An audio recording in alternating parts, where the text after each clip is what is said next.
It's a vibes, may I say family. Selah, Shalom in the building. One time.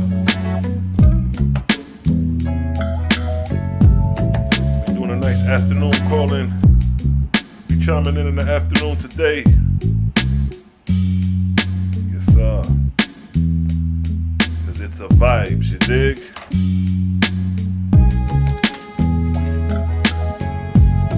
Just warming up, just getting started. It's a vibes.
It's a vibes. It's your host, Selah Shalom, back in the building. Selah Shalom TV, according to the text, as it is written. It's a vibes. Where's their family? Lodge up yourself, big up yourself. Peace and blessings. Love and light. You know how we do, cause it's a vibes. It's a beautiful day today. So much going on in the world. So much shooting and killing going on in the world. It doesn't make no sense. But with all these killings and shooting going on,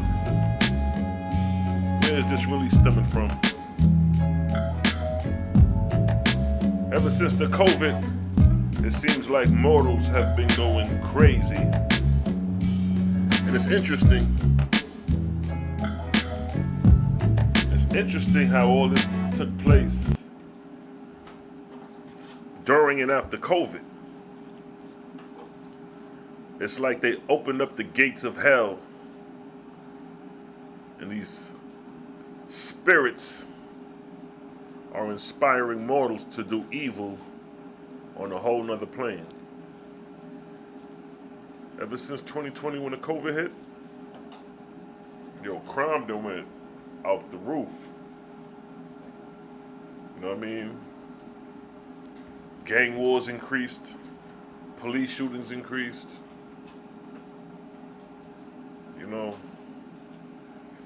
Typical arguments led into killing, shootings. It's like we brought back the 80s. It's like the 80s has returned. Not even the 90s, but the 80s. It's like the 80s is back. The way the crime is. And they just talked about in New York, a spike in graffiti again. They bringing back the 80s, coming back to them cycles. You know what I mean? Every 30 years repeat itself. Every 33 years, 33-year cycles. Once you understand them cycles and see how they repeat, you can like, oh, okay. You can start putting two and two together. But it's interesting how the crime rate done skyrocketed. It's been killings every day damn near this week. When I look at the news, go on YouTube, it's a murder going on every single day. Which, you got a lot of spirits crossing over into the spirit world due to gun violence. So you know a lot of people who get shot, get stabbed. When you die that way, your spirit could have vengeance on it. When you get shot up and the nigga who shot you and you about to die and you bear witness to the nigga who killed you, you could have vengeance and hate on your soul for that individual. We don't know these things, right? That's the beat about the Oahspe. It shows you the results of the spirits of the dead for engaging in such behavior. Warfare. You know, gang activity is no different than warfare. Having a shootout in the streets ain't no different than warfare. Warfare is killing people. That's warfare. But then you have the spirits of the dead who still exist from such killings. And their spirit is inspired for vengeance sake. Their spirit is inspired for evil's sake, based off the nature and how they got killed. See that? Somebody took your life, you may be inspired to do evil based off the fact somebody took your life. And you want get back. So that same feeling, that same contention exists in spirit. When you cross over in spirit, you carry those feelings with you. Feelings, traits, personality traits, those are things that you carry with you after you die. The physical body stays here.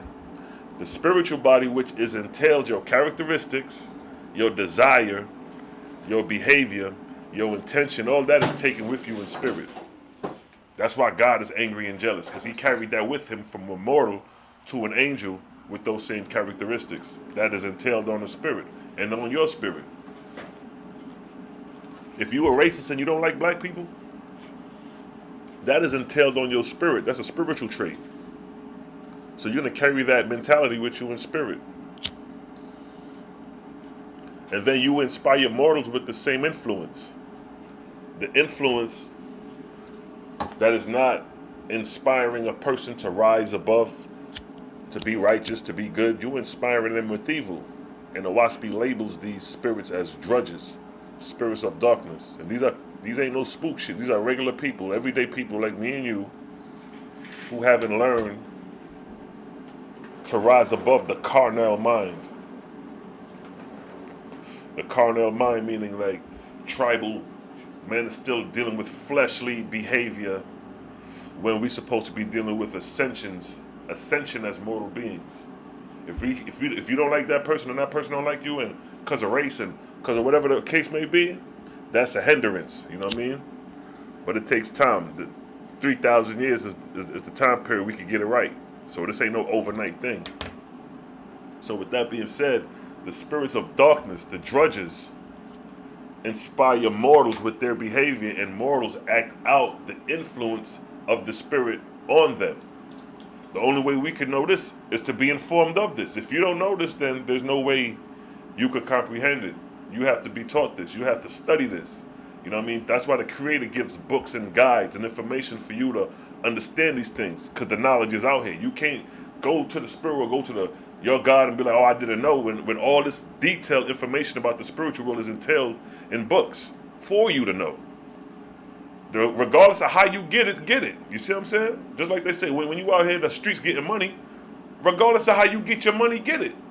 Regardless of how you get your spiritual information for you to know what the fuck going on in this corporeal world, get it. Because if you stagnate, you could be a subservient slave to a motherfucker who got it and get it, and through your lack of knowledge, they use you for their own self-aggrandizement and their own self-glory. That's what we talking about here. So in the Oahspe, in the book of Leka, son of Jehovah, chapter 21, Jehovah goes and explains the behavior and the nature of the drudges, the influence the drudges have over mortals. and the influence you have over them. That's why I said it's a difference between having intoxic behavior or certain habits, because although you have that, it goes both ways. They could be influencing you or you influencing them based off righteousness or unrighteousness. So we're going to touch on a couple verses where it touches on the nature of the spirits of darkness, the drudges, and their influence on mortals. So like in the book of Jehovah chapter 21, in the book of Lecah, son of Jehovah chapter 21, go sit down. It states, Jehovah said, all angels below the first resurrection, except infants, shall be known in heaven and on earth as drudges, for they are as such as have not capacity and knowledge of strength of individuality. So it states that all angels below the first resurrection. Let's get a picture of the first resurrection. See what they're talking about. Where it's at. Let's see. So this is an illustration of the earth, the first, second, and third resurrection, and etheria outside of the earth and its heaven. So it states here, Jehovah said, all angels below the first resurrection shall be known in heaven as drudges. So if you below the first resurrection, you're on the earth. You're stationary on the earth.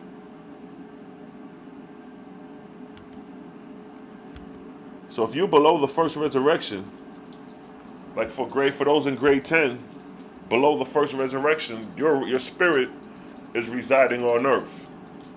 You have not left the earth after death if you're a drudge or spirit of darkness. And we're going to go into the nature and the behavior of the spirits of darkness. So you'll be aware on how to avoid these behaviors or wean yourself from these behaviors so you don't fall victim. Because we all are victim. Don't let nobody fool you to think that they free from the spirits of the darkness or the spirits of the drudges. We all influenced by them. Anybody coming to you and saying like they not, they a liar. They a liar. So again, the first heaven, angels below the first heaven are labeled spirits of darkness. And we reside on the earth. So these spirits of darkness essentially dwells with us. Based off that alone. So now again, Jehovah said, all angels below the first resurrection except infants shall be known in heaven and earth as drudges. For they are such as have not capacity and knowledge of strength of individuality. Verse 2. As there on earth paupers and vagrants and beggars and criminals who are drunks, so are there in spirits in Hades that are a great trial to both mortals and angels. See that? So the same way you got beggars, you got criminals on earth, it's saying, so are they in spirit. And then it states what? They are a great trial to both mortals and angels. So they are a problem among the angels in the spirit world, and they are a problem among mortals among the physical world. See that? So it states, verse 3, they inhabit mortals and the houses that mortals dwell in. See that? It states they inhabit mortals and the houses that mortals dwell in. Let's go back to that picture of the ancestor I just showed quickly. The houses that mortals dwell in. Let's show it.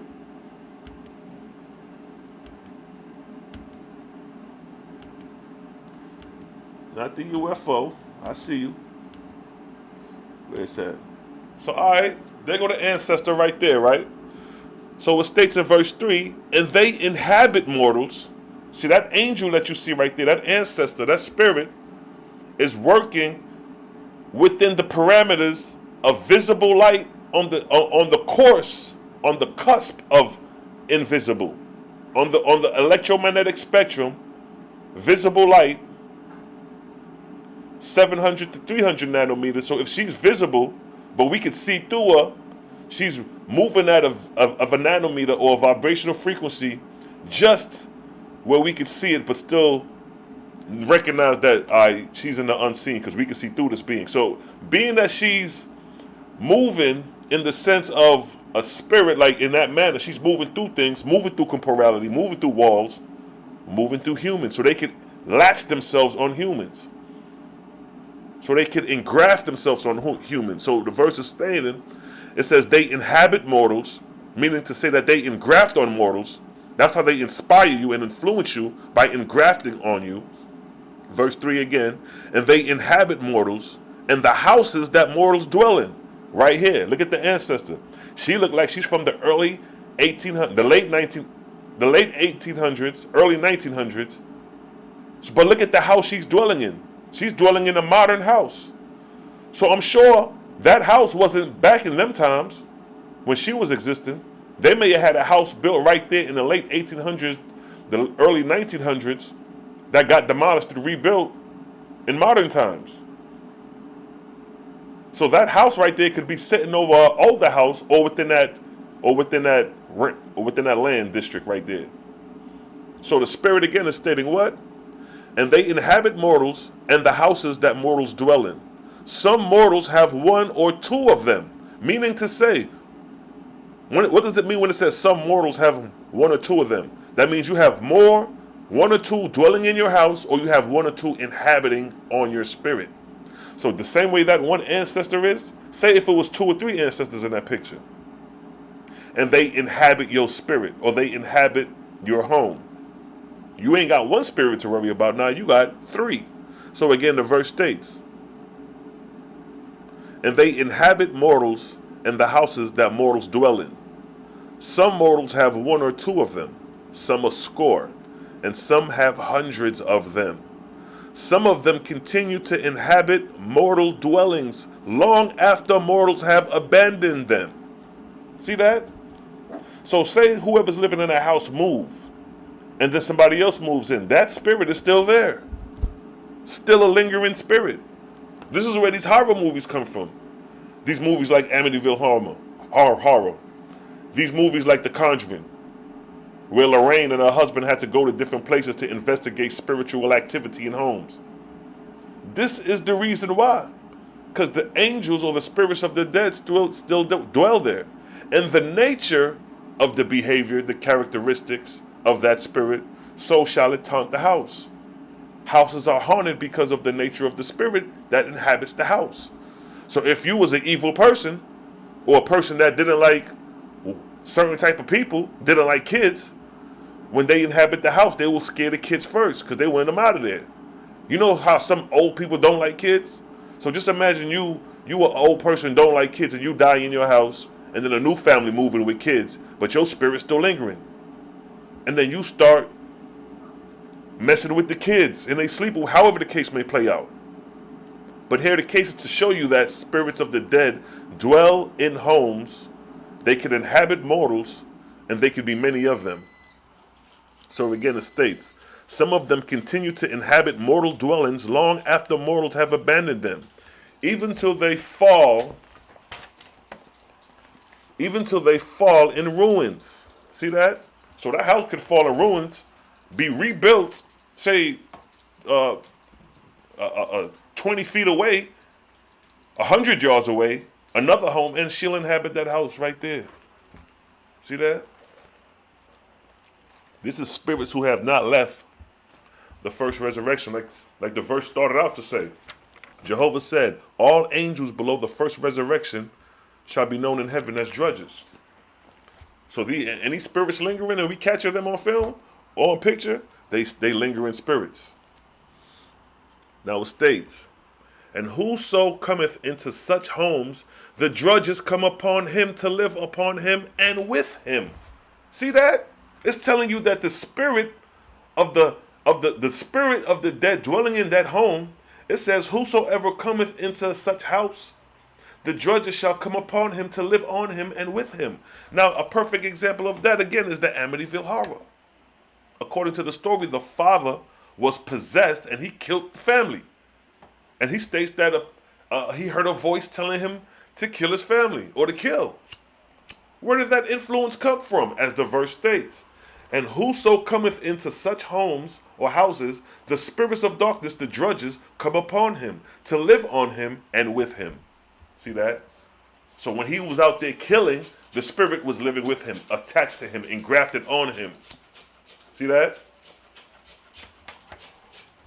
See that? That shit run deep.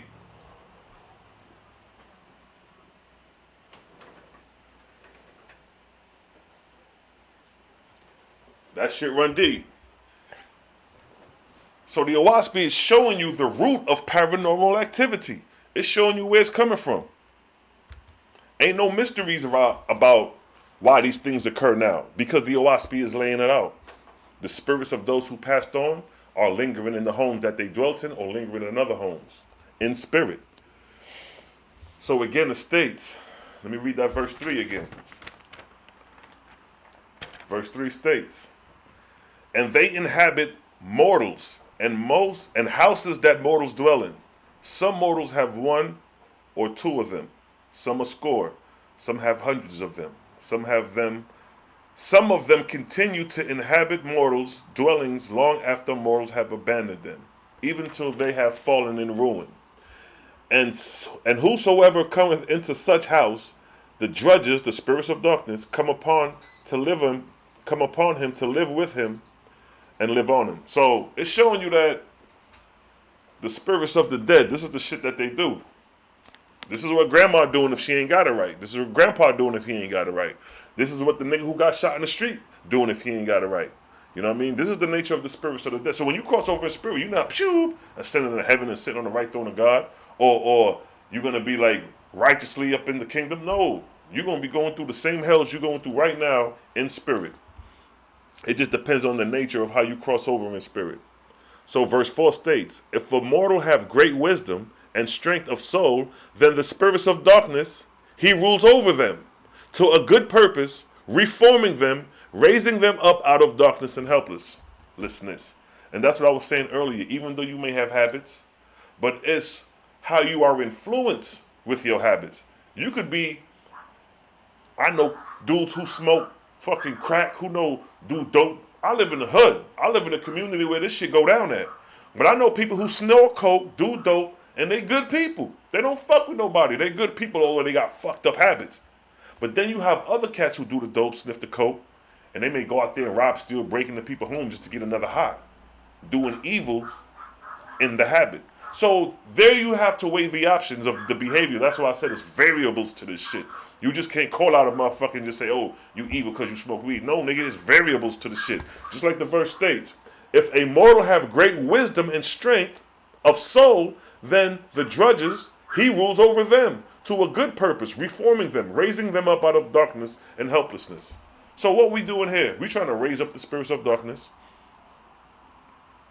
We got good purpose and intent. We ain't out here telling people to go kill nobody. We ain't telling you that Esau about to be slaughtered and all this crazy shit. We ain't telling you 2/3 of the earth about to be destroyed. We telling you, return back to the Creator and leave that bullshit alone. And the service done unto others is the only way you're going to resurrect into the Etherian worlds. What is the service done unto others? Righteous works. Good purpose. See what the book is saying? If a mortals have great wisdom and strength of soul, then the drudges, the spirits of darkness, he rules over them to a good purpose, reforming them, raising them up out of darkness and helplessness. That's the exact same thing the false gods have to do when they have to reorganize their heavenly kingdom after being exposed as false. They got to reform the people. They got to reinstitute them with good purpose and good intent. Because last time the purpose and good intent was to the self-God, glorifying the false God. Now he got to redirect that energy to the Creator with good purpose and good intent, reforming them to the Creator. So that's what the book is basically saying. Bringing them out of darkness, bringing them out of helplessness. That's exactly what we're doing with Scripture spiritually. We bring in those souls out of these false gods. We're trying to crack the souls, wake up the souls of those who's following these false gods. Those who's following the Jesus. Those who's following the warring God. We're supposed to be following the Creator and His instructions and His laws as the service done unto others in righteousness while gaining education, purifying the body. Those are the fundamental principles of the Creator. So now, verse 5 states, now here's the flipper. But if the spirits of darkness, the drudges, have greater power than the mortal, then they pull him down in darkness, making of him a man to lust after the affairs of the earth. See that? So you have these spirits that can inspire you to do bad, to do wickedness, to do evil acts. You know what I mean? Even to smoke, even to drink. But being you the sole controller of your temple, you dictate whether you're going to allow that influence to carry you down or carry you up in the process. So again, it states, but if the spirit of darkness, the drudge, have great power than the mortal, then they shall pull him down in darkness, making of him a man to lust after the affairs of earth. Sometimes they help man to riches and great power. You see that? It said the spirits of darkness help you to gain riches and great power. So some of these wealthy people, some of these high elite, that's why you talk about the Illuminati and the secret society. What did the book say? Sometimes they help man to riches and great power. So the understanding of what goes on in the higher echelon of the elite is spirit communion. You know what they say, you got to sacrifice your soul to get in the goddamn industry, the music industry and shit like that, and the entertainment industry?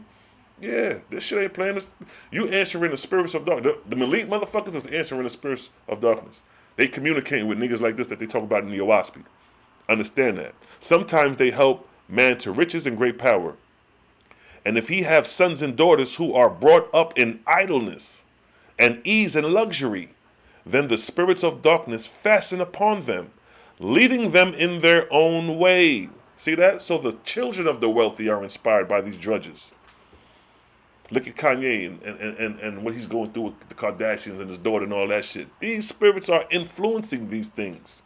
Don't get it twisted. So that's why the Oahspe is ill, because it's showing you the influence that the unseen, the spirits of the dead, have over mortals. They could either influence you for good or influence you for bad. While some people, some of us have no knowledge and know nothing about this understanding. You see what I'm saying? So this is a good thing to know and be aware of. So check it. And if he, all right, so if he have sons and daughters who are brought up in idleness and ease and luxury, then the drudges fasten upon them, leading them in their own ways, of lust and debauchery, of hard-heartedness. Verse 6. The flesh eater is their delight. See that? That's why I said, can't nobody, you can't play holier than thou. Can't nobody on the planet play holier than thou. I don't care if you read the Oahspe, you read the Bible, the Quran, if you were vegetarian, if you were meat eater. We all fall victim of the influence of these spirits, because you may not eat meat, but they're going to catch you somewhere else. You may not smoke weed, but they're going to catch you somewhere else. So don't fool yourself to think just because you found out you were Israelite, now you a butter people. No, we all victims of this shit. It's a weaning process. That's why it takes 3,000 years of time to wean yourself out of these lower conditions. And this is personal behavior. This is personal habits, let alone the following of false gods and following they, you know what I mean, they doctrine. This is your own personal demons you battling with. So it says, the flesh eater is their delight, and the drunken their great joy. The man of riches and kings and generals, and fighting men, and harlots, and soldiers are great treasures to them. See that? And all manner of intoxicating things that mortals delight in are great feast and rejoicing to them. See that? The priest and the preacher who live in ease and luxury, performing showy rites and entertainments, are a great harvest for them to revel in. See that? So it's showing you the nature of people in all ranks and the influence these spirits find themselves in. Verse 7. And of some occasions the drudges rule over their mortals, and his neighbor call him mad. Let's read that again.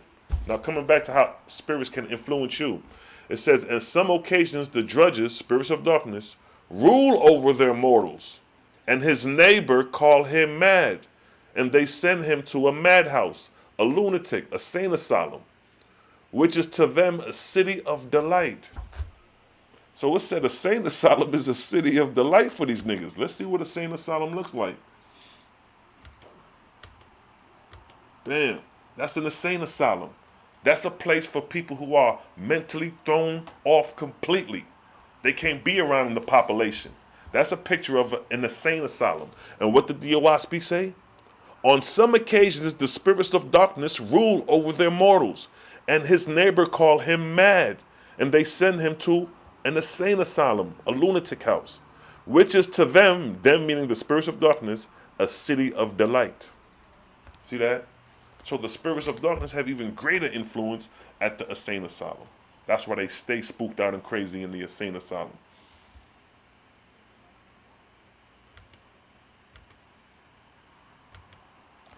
And then it states, when mortals engage in war. When mortals engage in war, slaying one another, the drudges, spirits of darkness, have great merriment, taking part by inspiring the mortals into the conflict. See that? This shit is saying that these angels are inspiring mortals in the conflict. So while we bear witness of the war going on, not knowing, spiritually they're being inspired by these spirits of darkness, these drudges. This is why the Oahspe is cold-blooded. The Bible is not giving you this level of detail of spiritual inspiration. So you can look out in the world and see who's being inspired by what. Are you being inspired by a false god? Are you being inspired by spirits of darkness, wandering spirits? So again, it states, when mortals engage in war, slaying one another, the drudges have great merit, taking part by inspiring the mortals into the conflict. See that? So we have an example here of warfare. Inspiring what? Mortals to the conflict. See that? Verse 8. The lawyer is a favorite to them, for his vocation brings them into the midst of contention and craft and lying. He is to them a fountain, a fortune, habitation. So it says that the spirits of drudges love lawyers because they're crafty and lying. Crafty and lying. Where's that verse in the Bible where it states lying spirits? And he sent out lying spirits? Let me get that. Oh, let me grab my phone. Let me get that verse in the Bible real quick where it talks about the Lord sending out lying spirits. But then we read here in the Oahspe that these drudges or spirits of darkness is crafty. They inspire lying spirits.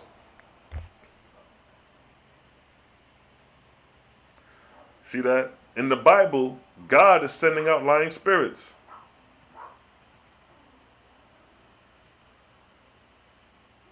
We're going to get that verse right now in the Bible where God sends out lying spirits. In 1 Kings 22:22, it states, and the Lord said unto him, wherewith?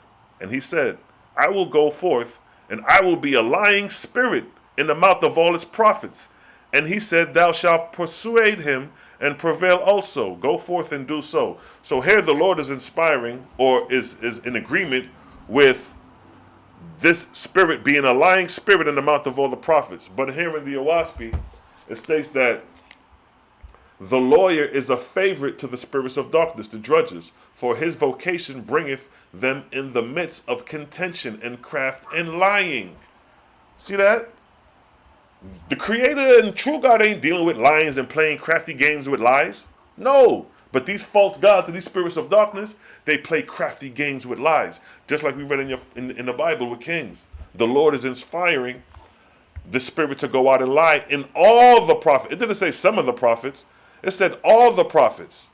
It says, the Lord said unto him, wherewith? And he said, I will go forth and I will be a lying spirit in the mouth of all his prophets.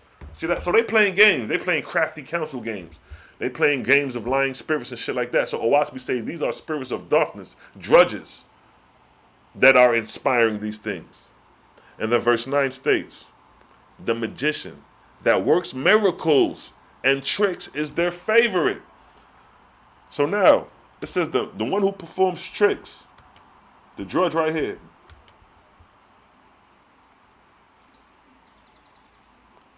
the one who performed tricks, referring to magicians. So it says, the magicians that worketh miracles and tricks is their favorite.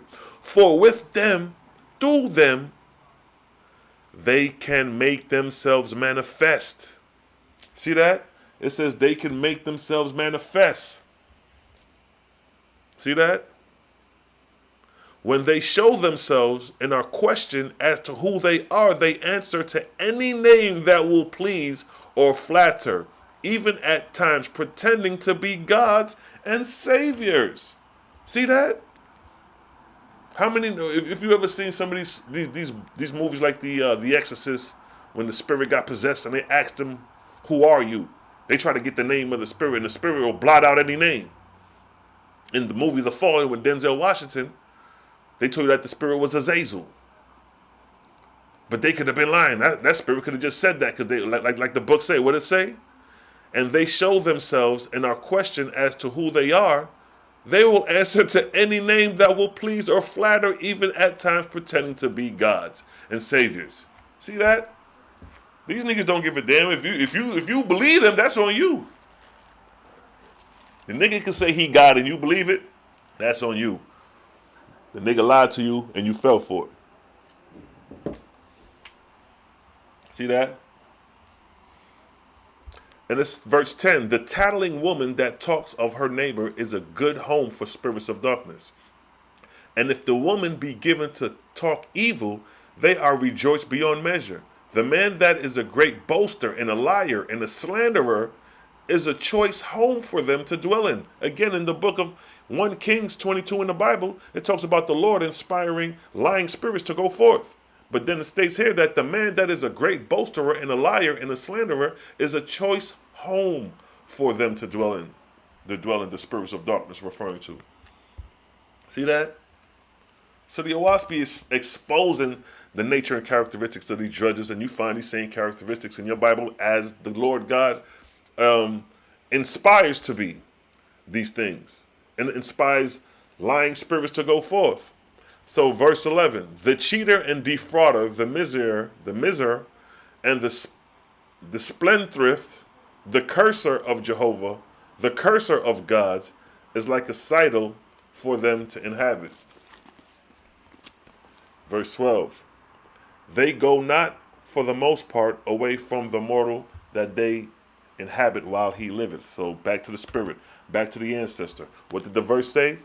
According to the spirits of darkness, or the spirits that have not left to learn the earth, it states they go not for the most part away from the mortal they inhabit while he liveth. So whoever liveth in that home right now, that spirit is dwelling there. He can't go forth. Not saying he can't go forth, but they stuck. They don't know how to go forth. They don't know how to move to the next heaven and stuff like that. They bound. So again, it states, they go not for the most part away from mortals they inhabit while he is alive. What they say? They have not, it says, they have not wisdom or strength to go more than one length away. Some of them have strength to go to a neighbor or to a neighbor's house. So they're talking about some of these angels can't even go out the yard. They can't go no further than where that lady standing in the spirit. In that picture, in spirit. Some can't go to their neighbor's house. That's how bound and restricted they have become in spirit. So again, it states, they have not wisdom or strength to go more than one length away. Some of them have strength to go to a neighbor or to a neighbor's home. And if a mortal curse his neighbor to die, then such spirits, drudges, can go to that neighbor, seek out some poisonous infection and inoculate him to death, which is called what? Casting spirits, casting spells. Bang. That picture right there is a picture of a lady supposedly casting spells. But what did it say? And if a mortal curse his neighbor to die, then such spirits as can go to that neighbor, seek out some poisonous infection and inoculate him to death, which is called casting spells. See that? So now you know what casting spells is the root of it is. It's controlling the spirits of the dead to do your abide in your will. Verse 13. Nah, there is nothing too low or foul for them, and for the most part, they are but idiots and deranged imbeciles, answering to any name or request, like a man who is drunk, one so very drunk that he knoweth not and careth not. See that? See the nature that they describing of these spirits of darkness is giving you descriptions on earth of what we see, the conditions of people and how those things are entailed in them in spirit. It states what? There is nothing too low or foul for them. You got some people out here, they will do anything. They don't care. They'll shoot up the house. They'll shoot up the church. They'll do this. They'll do that. They'll shoot up the funeral. There's nothing too low for them.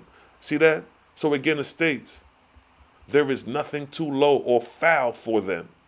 And for the most part, they are but idiots and deranged imbeciles, answering to any name or request, like a man who is drunk, one so very drunk that he knoweth not nor careth not. See the context Oahspe is describing the nature of these spirits that could possibly have influence over you or loved ones around you or those in your community or those in your state and country.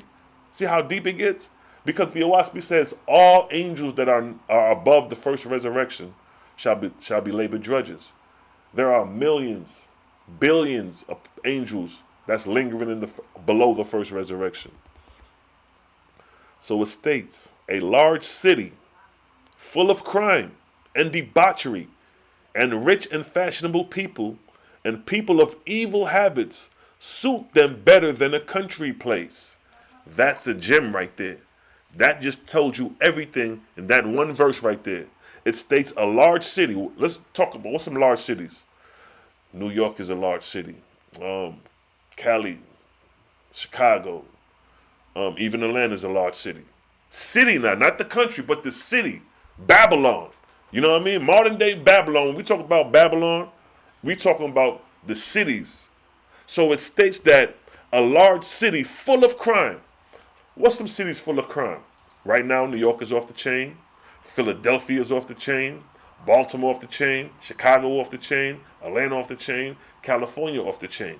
And in these large cities, full of crime, what it states, and debauchery, it states that this suits them better than the countryside. So let me read the verse and give it clear context. A large city full of crime and debauchery and rich and fashionable people and people of evil habits suits them better than a countryside. So if you're trying to escape these niggas, if you're trying to escape these spirits of darkness, where you got to go? Take your ass to the countryside. Come out of her, my people. Come out of Babylon. Revelation said that. See that? So the key of escaping these drudges is to go to the countryside. Because why?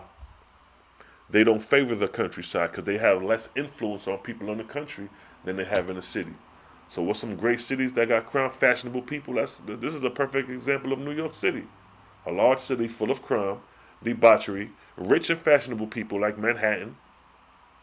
People of evil habits. They just threw a dude just threw a tear gas on a train, shooting people up. That's some evil ass shit to do. Just imagine you on your way to work, commuting on a train, and somebody do some dumb shit like that. Evil habits. So these spirits of darkness is inspiring mortals to evil habits. So don't think that these niggas just doing this on their own account. It's inspiration from the unseen. Because think about all the people that's getting killed in New York City crossing over in spirit. Their spirits are still lingering and dwelling in the places that they got killed in the passion of hate, in the passion of jealousy, in the passion of rage, in the passion of vengeance, looking in the eyes of the person killing them. But in spirit now, they got those same characteristics, inspiring other mortals. They probably inspiring mortals to get their killer back. He killed me, now I'm going to inspire to get him over here. Get him killed so he could be over here, and we're going to settle our beef over here now. See, it don't finish on earth. If you kill somebody on earth, the beef is not done. You just got the advantage of taking him out corporally. He got the advantage over you because he's in spirit and he's already in the realm. When you cross over, you got to get acquainted with the realm. He's been in the realm for, let's say, 10 years after you killed him.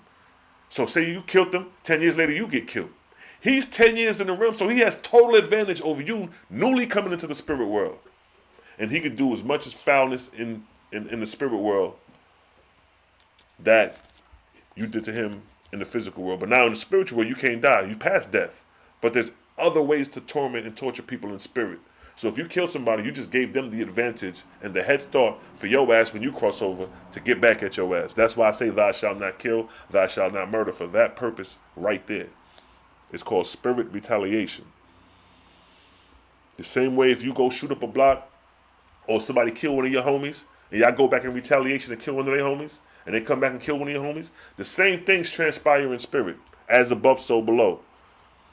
So again, it states, a large city full of crime and debauchery and rich and fashionable people and people of evil habits suit them better than a countryside. Verse 15. Drudges, spirits of darkness, dwell as numerous amongst the rich and fashionable as amongst the poor. They fill the bawdy house and the temples of the adulterers. A court of justice full of lawyers and criminals is their delightful resort. But a battlefield, but a what? A battlefield. Let's see what the battlefield's looking like. Them soldiers, coming back to them soldiers. But it say what? But a battlefield in war is a sweet amusement to them. Yo, come on, yo. It's just like looking at a fight, a boxing match, and you in the crowd cheering the boxers on a fight. Hit that nigga. Lower cut. Boom, boom. Uppercut. Bam, bam. It's the same thing these spirits have a delight in when they see mortals in battle, killing one another. See that?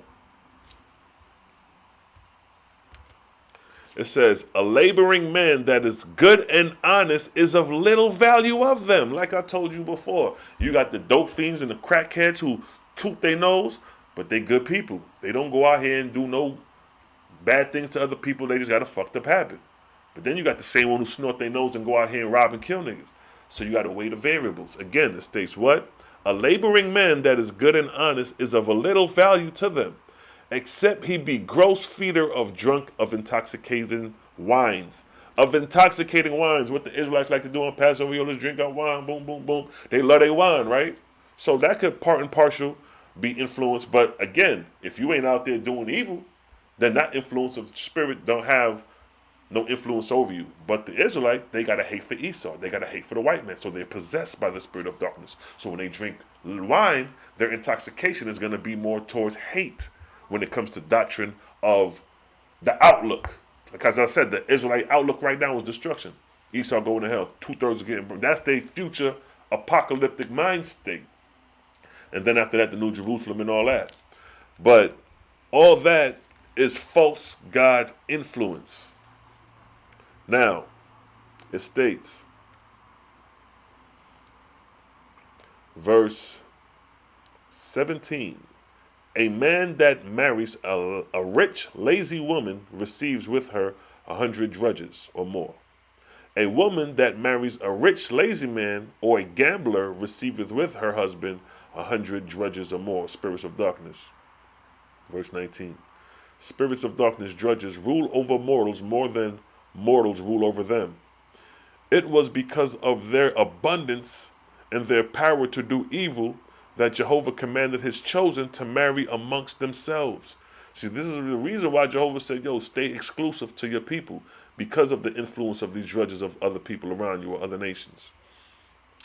So it states his chosen to marry. So Jehovah commanded his chosen to marry amongst themselves and to withdraw from other people and make themselves a separate and exclusive people, that they may be not inhabited with drudges. That was the purpose of God or Israel being exclusive to the other nations. So you won't be influenced by the spirits of darkness. See that? You won't be influenced by the other nations and their gods. But you wasn't influenced because a lot of y'all following the Lord God and God as the Most High instead of following the Creator, Yahweh or Jehovah. Y'all confuse Yahweh as a God. Y'all label Yahweh as God. Y'all haven't differentiated God from Yahweh. So y'all still need to learn that before y'all can really step up y'all game. Now, it states here, verse 20. When a mortal die and he has dominion over his drudges, spirits of darkness, not only his spirit will rise to the first resurrection, but his drudges also, whereupon they are delivered into light. See that? So if you have drudges on you, which everyone does, but if you're inspiring and doing good intent, reforming, good purpose, when you cross over, you raise them up. That's a bonus. That's a plus. You're not just raising yourself up, you're raising those up that are attached, that had the possibility and influence to influence you to do evil, but you empowered them. You were stronger. Your soul, your inspirational drive to do good was stronger and outweighed their inspiration. And by your inspiration outweighing these spirits that are engrafted on you, you change their ways through your ways and lift them up. So at the time of death, if your grade is suitable to make it to the first resurrection, guess what? They coming with you. See that? That's how that works. That's ill. But in like manner, if the spirits of darkness have influence over you, when you cross over in spirit, guess what? You're going to join them. You're going to become the follower instead of the leader. You're not the leader no more if you allow them to inspire you. So if you allow them to inspire you, you become one with them as a follower. But if you raise them up, you become the leader and they follow you. So the variables, that's how the variables is played out. The foundation is laid out, then it's variables playing out. So again, it states, when a mortal died and he have dominion over his spirits or drudges, not only his spirits will rise to the first resurrection, but his drudges, spirits of darkness also, whereupon they are all delivered into light. So now the spirits of darkness, which was once spirits of darkness, are being delivered into light. So now they become spirits of light. See that? But you, being the individual, was responsible for bringing them into the light. Look at the responsibility you have as an individual to raise yourself up and then to raise up the engrafted spirits lingering among you. See that? That's real works. But check the flip side. Verse 21. When a mortal dies and his drudges, spirits of darkness, have dominion over him, then his spirit becomes a drudge also. See that? And he become one with them, fastening upon whomsoever cometh his way. See that? Fastening upon whomsoever cometh, anybody, any mortal that come your way, he fastened upon them. A good example of that, like I said, is the movie Fallen with Denzel Washington, when the spirit of Azazel was passing through people, hopping on mortals from here to there through the touch. You know what I mean? If you go back and watch the movie The Fallen, it's going to show you how spirits are transferred in that movie, how they engraft and move from person to person. So again, it states, when a mortal dieth and his drudges have dominion over him, then his spirit become a drudge also, and he become one with them, fastening upon whomsoever cometh his way. But if it be in a home or a house, and no mortal cometh upon him, they can fasten, then they will remain in that house. And here they may remain a year, 10 years, or 100 years. Now let's come back to the ancestor, because that's bringing justice to this picture again right here. Let's read that verse and see the relevance that the verse has to this ancestor lingering. We already proved that this ancestor looks like her time on earth was probably the late 1800s or the early 1900s, based off what she has on. She looks like a maiden. She got the turban on. She may have been a maiden for a plantation or something like that, or she could have been a slave. But it states here again, when a mortal dieth and his drudge have dominion over him, then his spirit become a drudge also. Let me pause. Now, a good example of that right there, if you ever seen the movie Ghost, and in the movie Ghost, it was a dude, he got killed. He got hit by a car, and then his spirit came out his body, and he seen himself stuck between a car. And he was shocked to see himself like, oh shit, I see myself dead. But he in spirit seeing this. And then right after that, you see some spirits of darkness, literally black, like a silhouette of darkness, come grab him and drag him off into hell. Right? So that verse is describing exactly what shows you in the movie Ghost, when dude got killed and the spirits dragged him down. The silhouette spirits, the shadow spirits, they dragged him off. They dragged him away into Hades, in hell. So it states, when a mortal dieth and his spirit and the drudges have dominion over him, the spirits of darkness have dominion over him, then his spirit become a drudge also. He becomes one with them, fastening on whomsoever cometh his way. The same way they fastened upon him and dragged him, so they're going to keep moving along and going throughout the city, dragging spirits of the dead who ain't right. But if it be in a home, now coming back to the ancestors that you see on the picture, but if it be in a house, and no mortal cometh upon whom they can fasten, then they remain in that house. So if nobody dwells in the house, they still remain in the house. And here they may remain a year, or 10 years, or 100 years. Look at this picture. We in the year 2022. 100 years ago was 1922. They was dressing just like that, or even earlier. So this spirit has been lingering literally over 100 years in this picture, validating what Oahspe is saying about lingering spirits.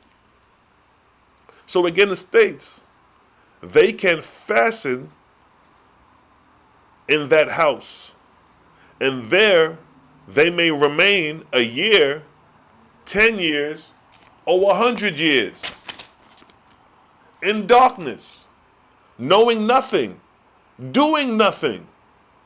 So you see that? That's deep. So in this picture, it looked like she's what? Knowing nothing, doing nothing. She's just there. And then what it states, other angels come and deliver them, which is often no easy matter, requiring bodily force to carry them off. We see her spiritual body, but there's other spirits vibrating in that frequency that could tangibly touch her and grab her off. We can't touch her because our hands will pass right through her, because she's moving at a vibrational frequency faster than what we could tangibly touch, dealing with the science of spirituality. So again, it states that for these lingering spirits that are dwelling in homes for hundreds of years, it comes a point where angels will come and deliver them, which often is not an easy matter, requiring bodily force to carry them away. See that? These are the struggles and labors of the spirits of the ancestors, or the angels, or spirits of or spirits of the dead, I should say. These are the labors that they got to go through. So the ones carrying them off more likely are angels that are in service to the Creator to do good works, or angels with other intentions. And then it states, verse 22. The catcher. Jehovah gave certain signs unto both angels and mortals, whereby it shall be known both on earth and in heaven, which is master over the other, a mortal or his drudge, or spirit of darkness. And consequently, such matters determines to what place the spirit of man will mostly readily fall after death. See that? Oahspe is prepping you. It's exposing you everything about the spiritual characteristics of spirits of the dead when we cross over. And it's based on the characteristics we have when we was alive on earth. See that? It's making you conscious of these things so you could prepare best for yourself on how to deal with the matter. Because it states again, Jehovah gave certain signs unto both angels and mortals. So this is a lesson for both angels and mortals, whereby it shall be known both on earth and in heaven, which is master over the other, a mortal or his drudge, or his spirits of darkness. And consequently, such matter determine to what place the spirit of man will mostly readily fall after death. See that? Verse 23. If the mortal cannot control his habit for intoxication or gluttony or avarice or debauchery or laziness or lying or hypocrisy, preaching what he preached not, or sexual indulgence or vengeance or anger or tattling mischievously, then is he indeed a victim in the hands of drudges, spirits of darkness, and at the time of his death become one with them. See that? See how the Oahspe is showing you that ain't none of you niggas is free from these drudges or spirits of darkness. See that? They influence you in variable ways. So that's why you can't play holier than thou, because as soon as you do that, you're going to be exposed here. You're going to be exposed here. Oh, nigga, you fall in the same category as us. You crabs in the bucket. Bring your ass back down here. You ain't going nowhere. You one with us. So don't be fooled to think that you're not influenced by these spirits of darkness. I'm fully aware that these spirits of darkness have inspiration over me and a lot of other people. I'm not that naive to fool myself to think that I'm not influenced by these spirits of darkness. By having the knowledge of this brings awareness to your consciousness, so you could, like the book say, although you're influenced by them, you still have a part to do good, to reform, to rise, to resurrect, to purify, which in return will purify them. Your actions and behavior and characteristics is solely based on the expression of you and your drudges attached to you. That's what the Oahspe is saying. You just ain't walking around here singly influencing or have one drudge attached. Drudges flowing through you. They move in and out daily. Hourly, goddammit, shit. And you may wake up feeling good, by afternoon you feeling upset. You mad about something.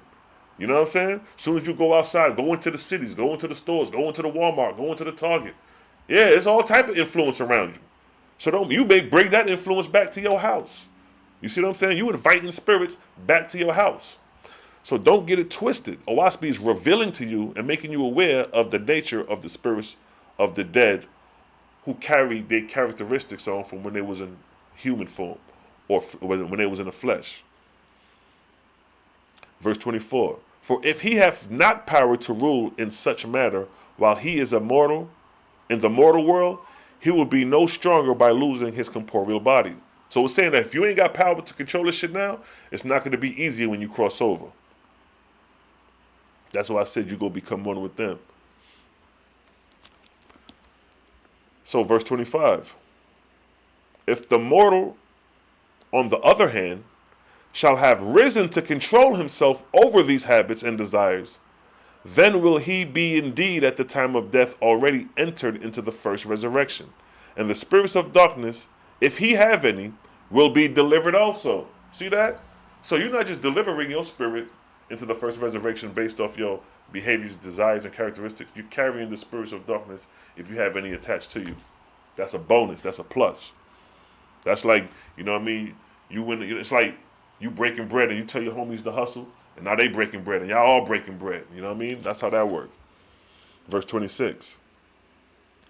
And not the words and professions of either mortals or drudges, spirits of darkness, nor their prayers, nor religious rites and ceremonies are of any avail unto them. But by the works and behavior of mortals are all things known and proven. See that? He's saying, I don't give a damn about your prayers. I don't give a damn about your rites and ceremonies. I care less about your burnt offerings. He says what?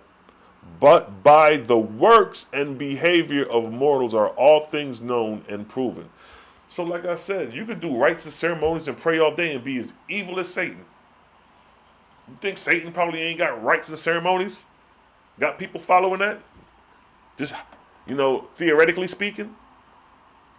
So the Oahspe is saying like, yo, what matters is the works done unto others. Good works, good intentions, good purpose, reformation, purification. These are the service done of the Creator.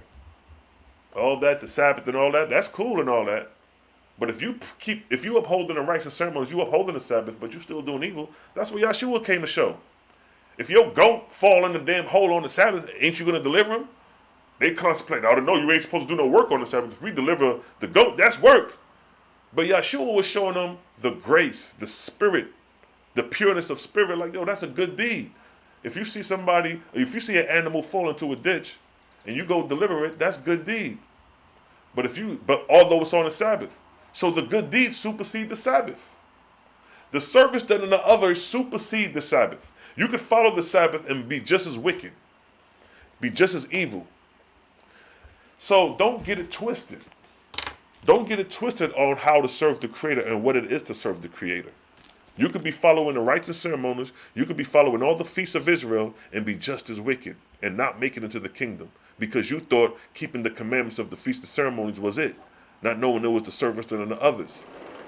what Jesus Yeshua said. What is the greatest commandments? To love the Creator.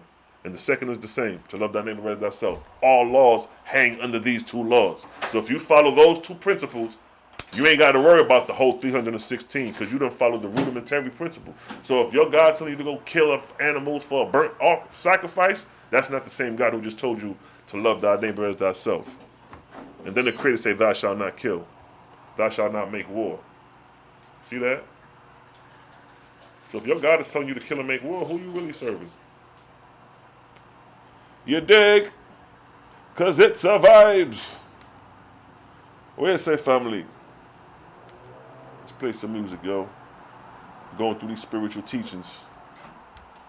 Let's vibe. Yeah. Let's get that. Let's get that. Let me see who in the chat. I ain't even chimed in the chat yet. I see you, family. Oh, what we got here? Oh, okay. We start from the top.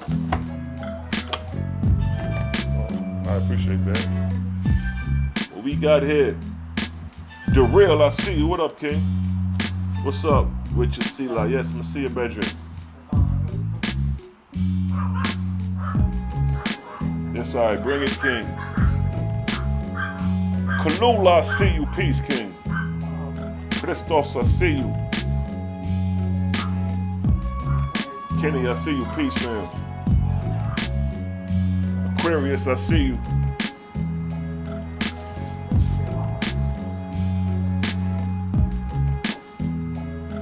Ali, I see you. Intuitive Gold, I see you. Pieces.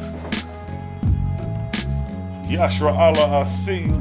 Peace and the blessings. Urban Myth, where you say, big man? Shedrick, I see you. Yashra Allah, Shalom, King. Israel all day. See, that's the thing. I ain't changing Israel from Israel. I ain't never said don't be Israelite. I ain't never said stop being an Israelite. I said we're gonna return back to the Creator, Yahweh. So we still Israel. We still repping. We still repping. We still repping all day, family. It's still Israel over here. It's still Yahweh all day. Don't get it twisted. I ain't taking you off the path. It's still Yahweh. It's still Jehovah, Yahweh, Jehovah, Yahovah, Yahweh, however you want to pronounce it. But we're putting that in the classifications of the Creator and not among the gods. Yahweh, Jehovah, Yahweh is above the gods, the Creator. Mix up, what up, King? I see you.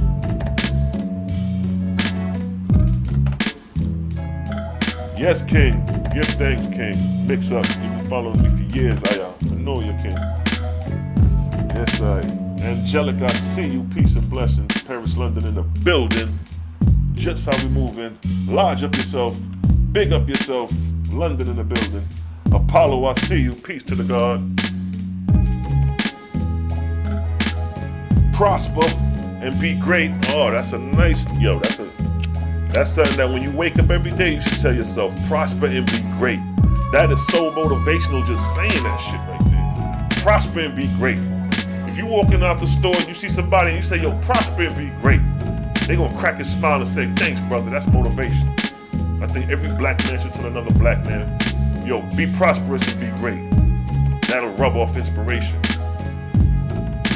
That's how you gotta start talking to the bedrooms then, yeah? Detroit, I see you.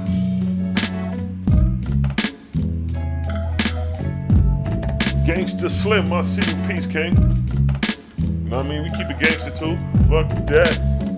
It survives. We keep it gangster for the Creator gang. We rep the Creator gang. Put down your guns and receive the spiritual power. The spiritual blessings that come with the Creator. Follow the commandments of the Creator, spiritual blessings that come with that. Certain levels of discipline. Yes, sister. Yes, love and light, sister. Yes, it. It survives. Yes, I. Hawkins, I see you. Keep doing what you do, man. Respect. Bless up. Lodge up yourself, King. Lodge up to the kings and queens, the bedrooms and the sisterins. Yeah. vibing out. We exposing the spirits of darkness. We exposing the conditions the spirits of darkness are in, the influence the spirits of darkness have over mortals, how they influence us, how we can look through the eyes and see the influence played out through the characteristics and behavior of other people.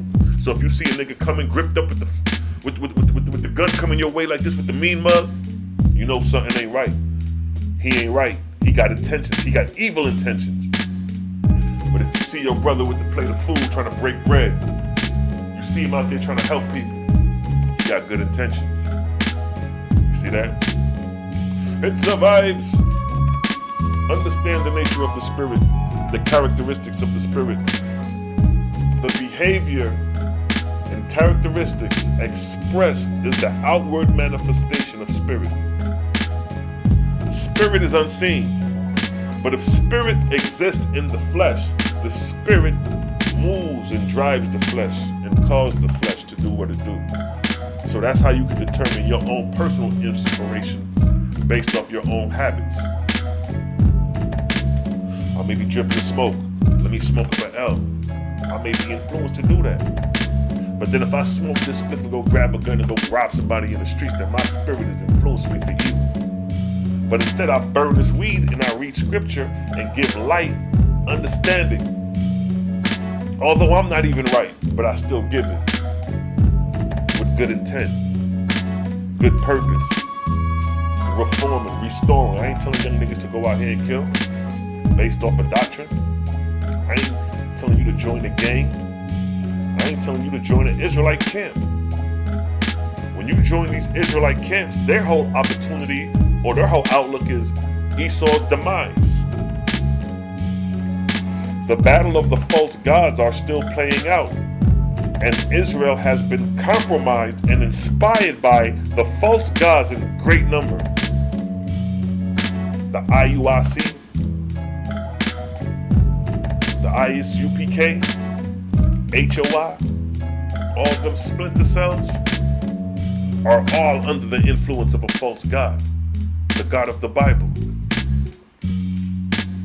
Oahspe is advanced instructions before leaving earth. It's showing you and making you aware of the heavenly kingdoms, the difference between the ranks of angels, the title and ranks of angels, and how it's comparative to the mortal kingdoms on earth. A king rules over a kingdom. A god rules over the heavenly kingdom. A king is a title bestowed on a mortal. A god is a title bestowed on an angel. Not to be confused with the creator. See, we fully clear over here. But those who follow the Bible are not clear that the God in the Bible is a deity and not the creator. And that's the death blow. That's where they fall short. So you got millions of Israelites upon millions of Israelites at this point that are all under the influence of a God, a Lord God, an angry and jealous God, a warring God, not knowing that that is not Yahweh, that is not Yahuwah, that is El and Elohim, Adonai, angels, melechs with the titles of those reigning, angels with those titles of God and Lord. And the false gods, that's why they call false gods, because they're falsely titled those things. They wasn't duly installed. They was not inaugurated into the heavenly kingdoms by the Etherian angels. The Etherian angels set the inauguration at the harvest time every 400 years. See, the Oahspe lays out the heavenly kingdom hook, line, and sinker, so it ain't no motherfucking gaps. Ain't no stones unturned. That's why niggas gotta have to come here and to other Oahspeans who study the Oahspe and get this knowledge of spirituality and the understanding of who is God, Lord God, and God, the guardian angels, who is archangels, Etherian angels, differentiating all that from the creator. See that? Hits the vibes, you dig? Hits the vibes. Just got my Oahspe for my birthday. Oh, that's a great gift. It's a vibes, conscious flow. Yes, conscious flow. Take your time. Be patient with the Oahspe. It's a large book. That's not a book you're gonna read overnight. But I ain't gonna lie, when I first got the Oahspe, nigga, I read half of that shit in a couple goddamn days, my nigga. Ask the wife. 16 hours a day I was reading the Oahspe when I first got it. 16 hours a day. I probably read the Oahspe within a week. Within, I say 2 weeks, I probably read the whole book. That's how much inspiration I had and how hungry I was to know this shit. Because when I started, I was like, nigga, this is it. My heart is telling me, yo, from what I'm reading, the answers that the Bible couldn't give me, this shit is giving me hook, line, and sinker. Genesis, God said, let us make man. Everybody's mysterious about that. Who the hell is God talking about? Us. Who is us? The Oahspe has the answer.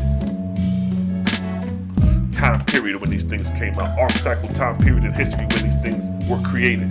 Coinciding with the history of man to show you and pinpoint when these events took place. See that? That's why your boy cold-blooded with this Oahspe, you know what I'm saying? It's like 95% of the book. It's you know, it's things you're gonna question like any book, you know what I mean? It ain't gonna be like the whole shit, but the overall construct can't go wrong, yo. If the Israelites camps had the fucking Oahspe and was teaching from the Oahspe, it'll be a whole new ball game. Their outlook will be totally different, but they so engulfed in the false God's doctrine that they can't see beyond their nose.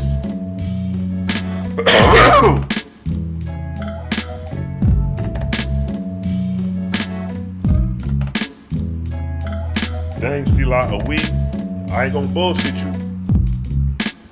I read up until the ending of like Frag and Patty. Well, no, I was printing out the book and reading it as I was printing. You know what I mean? Then I told my mother about it. I said, yo, mom, you know, when you tell your mother about shit, you know it's real. When you tell your mother about some shit, that's when you know it's real. I say, yo, I was printing out the book.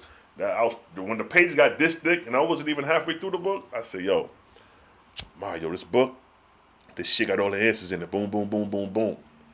Let alone that I know she ordered the book for me, you know what I mean? And that's how I got my first copy.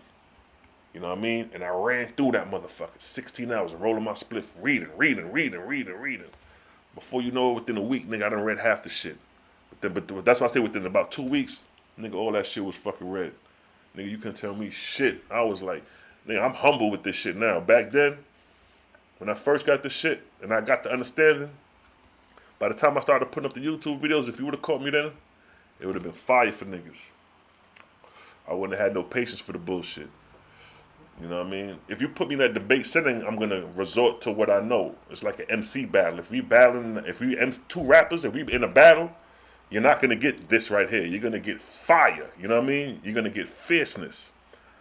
And then I'm defending the creator. So, nigga, I'm all out. Ain't no holding, ain't no restraints. If you think you got it, nigga, bring your shit to the table and I'm going to show you what I got. And we're going to weigh this shit.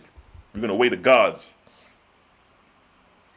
We're going to weigh the gods, because your book don't source the creator. It source the creator as your God, a deity, in the image of man. So with that, nigga, we already got you. Hook, line, and sinker. We're going to beat your ass up with the Oahspe if you come with that God concept talking about he the creator in the image of man. We're going to destroy that shit. I'm going to bury that shit. See what I'm saying? The service done unto others is the way you serve the creator. And it's works, not words.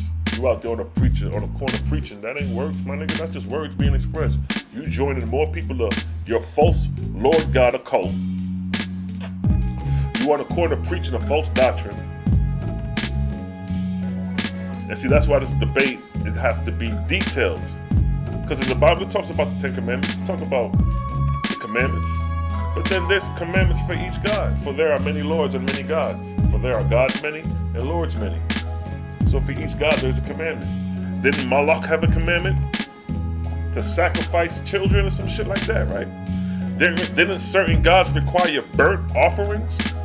While Jeremiah says, I never commanded you to do burnt offerings after leaving Egypt? So we're dealing with various gods in the Bible, all claiming to be the creator. Hits of vibes.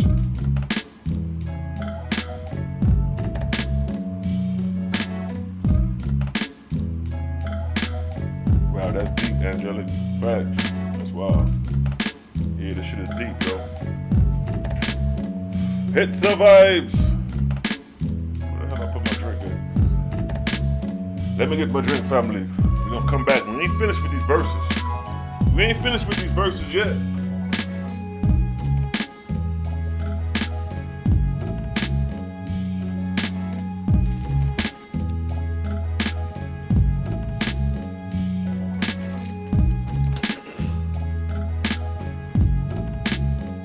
Hits the vibes.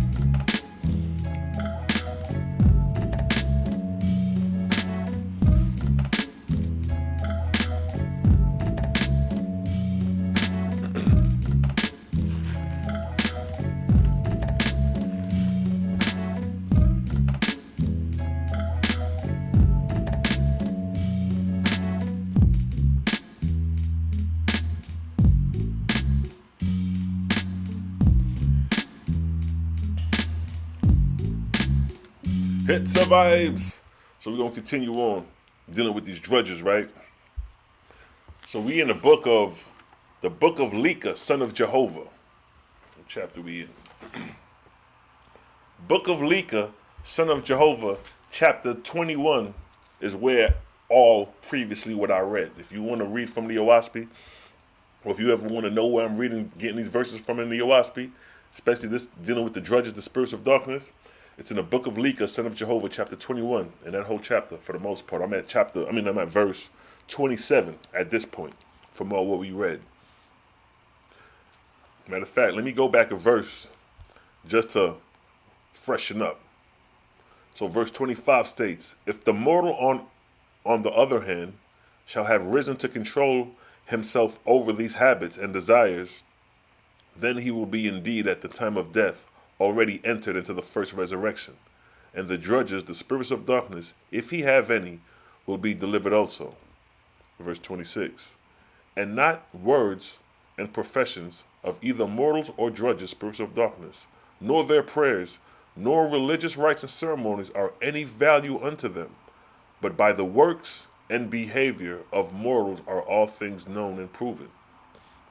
That's why I say the outward expression of your spirit is the inward, your characteristics of your spirit is expressed through your flesh. So the outward expression is the spirit played out in the flesh. Verse 27.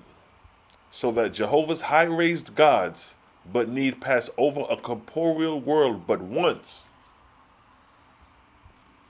to determine whether it be in resurrection or decline. And such gods put their angel laborers to work, sorting them as a mortal would his kettle. So look at the wisdom of Jehovah's high-raised angels. It stated what? So that Jehovah's high-raised gods but need pass over a corporeal city once to determine whether it be in resurrection or decline. Can you imagine that? That's just like watching. That's like, when you see a plane passing by. Just imagine a plane passing by and it could determine and dictate the whole country. Like, oh, these niggas on a decline. Oh, these niggas on a resurrection. These are the intelligence these high-raised gods have. I already explained in the rudimentary or the primary education of the first and second resurrection the things that they learn in the heavens. The advanced technology spiritually that they learn in the heavens. Dealing with the spiritual body, dealing with the vibrational frequencies in spirit. So when it talks about these niggas got to pass over once, when you understand the primary education, you can see why, because of the advancement that they learn. Like it states in the primary education that you could be away from mortal sounds, just sounds, whether it be trains going by, people talking, gunshots ringing off. You could be away from the sound, but the waves that are echoed in the atmosphere, the vibrational frequencies that are rippled through the atmosphere, you could pick up on that and read that and not be nowhere near the location of where that's taking place. So let's say you could be in Atlanta and you could be, let's say, 40 miles out the city of Atlanta. 40 miles out the city, you ain't hearing shit going on in the city.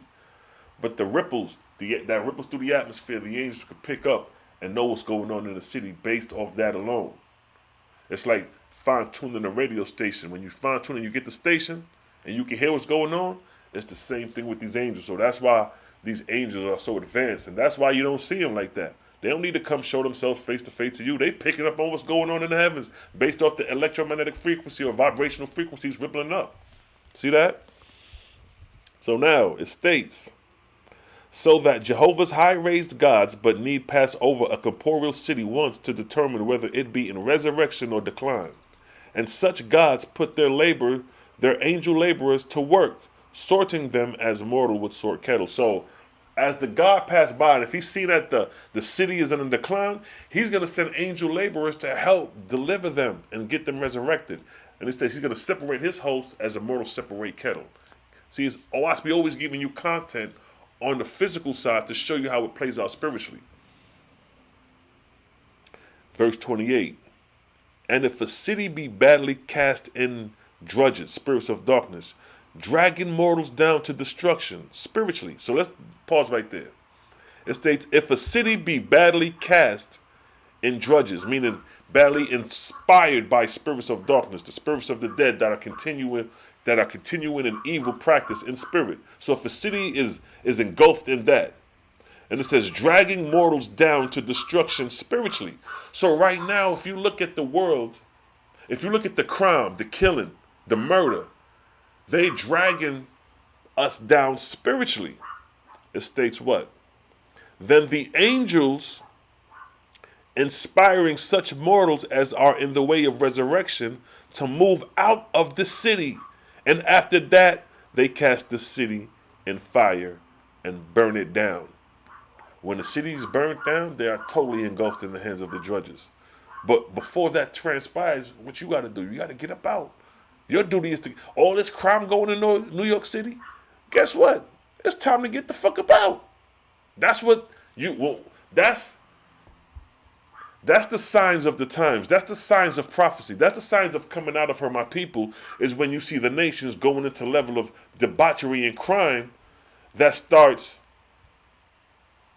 becoming lawlessness from the regular rules of civilization. So again, it states, and if a city be badly cast in drudges, dragging mortals down to destruction spiritually, then the angels inspire such mortals as are in the ways of resurrection. So if you in the big cities and all this crime going on, but you're in the ways of resurrection, you're in the ways of righteousness, what does it state? Then the angels inspire such mortals as are in the ways of righteousness to move out the city. Simple and plain. To move out the city. You know why you need to move out the city? And after that, they cast the city in fire and burn it down. The cities are going to come crashing and burning down. And while you're inspired by the angels of true God to leave the cities before that transpire, you're going to supposed to be where? In the countryside. In the countryside. You're supposed to be making your ways to the countryside, because why? The angels have lesser inspiration in the countryside. Their inspiration falls in the city. So the same way Sodom and Gomorrah was destroyed. When Lot left, he seen the city destroyed from a distance watching the smoke. But he was where? In the countryside. See that? When Moses left the Israelites from the city, Egypt was plagued. Where did they go? In the countryside, in the wilderness. The influence of spirits have less inspiration in the wilderness. Just like it states here, coming back to this verse, as a precept, it states a large city full of crime and debauchery and rich fashionable people and people of evil habits suits them better than a country place. See that? So like I said here earlier, what is your duty? To get out the cities and go to the country place, go to the suburbs, because the city is a great influence for them. So coming back to this verse, where it states that if a city be badly cast in drudges, dragging mortals down to destruction spiritually, then the angels inspire such mortals as are in the way of resurrection to move out the city. And after that, they cast the city in fire and burn it down. Even in your Bible, it say, come out of her, my people. Come out of Babylon. And then what transpires? The female goes with the child into the wilderness for a time and a half a time. You see that? The Bible is even telling you to get up out Babylon and go into the suburbs, into the countrysides.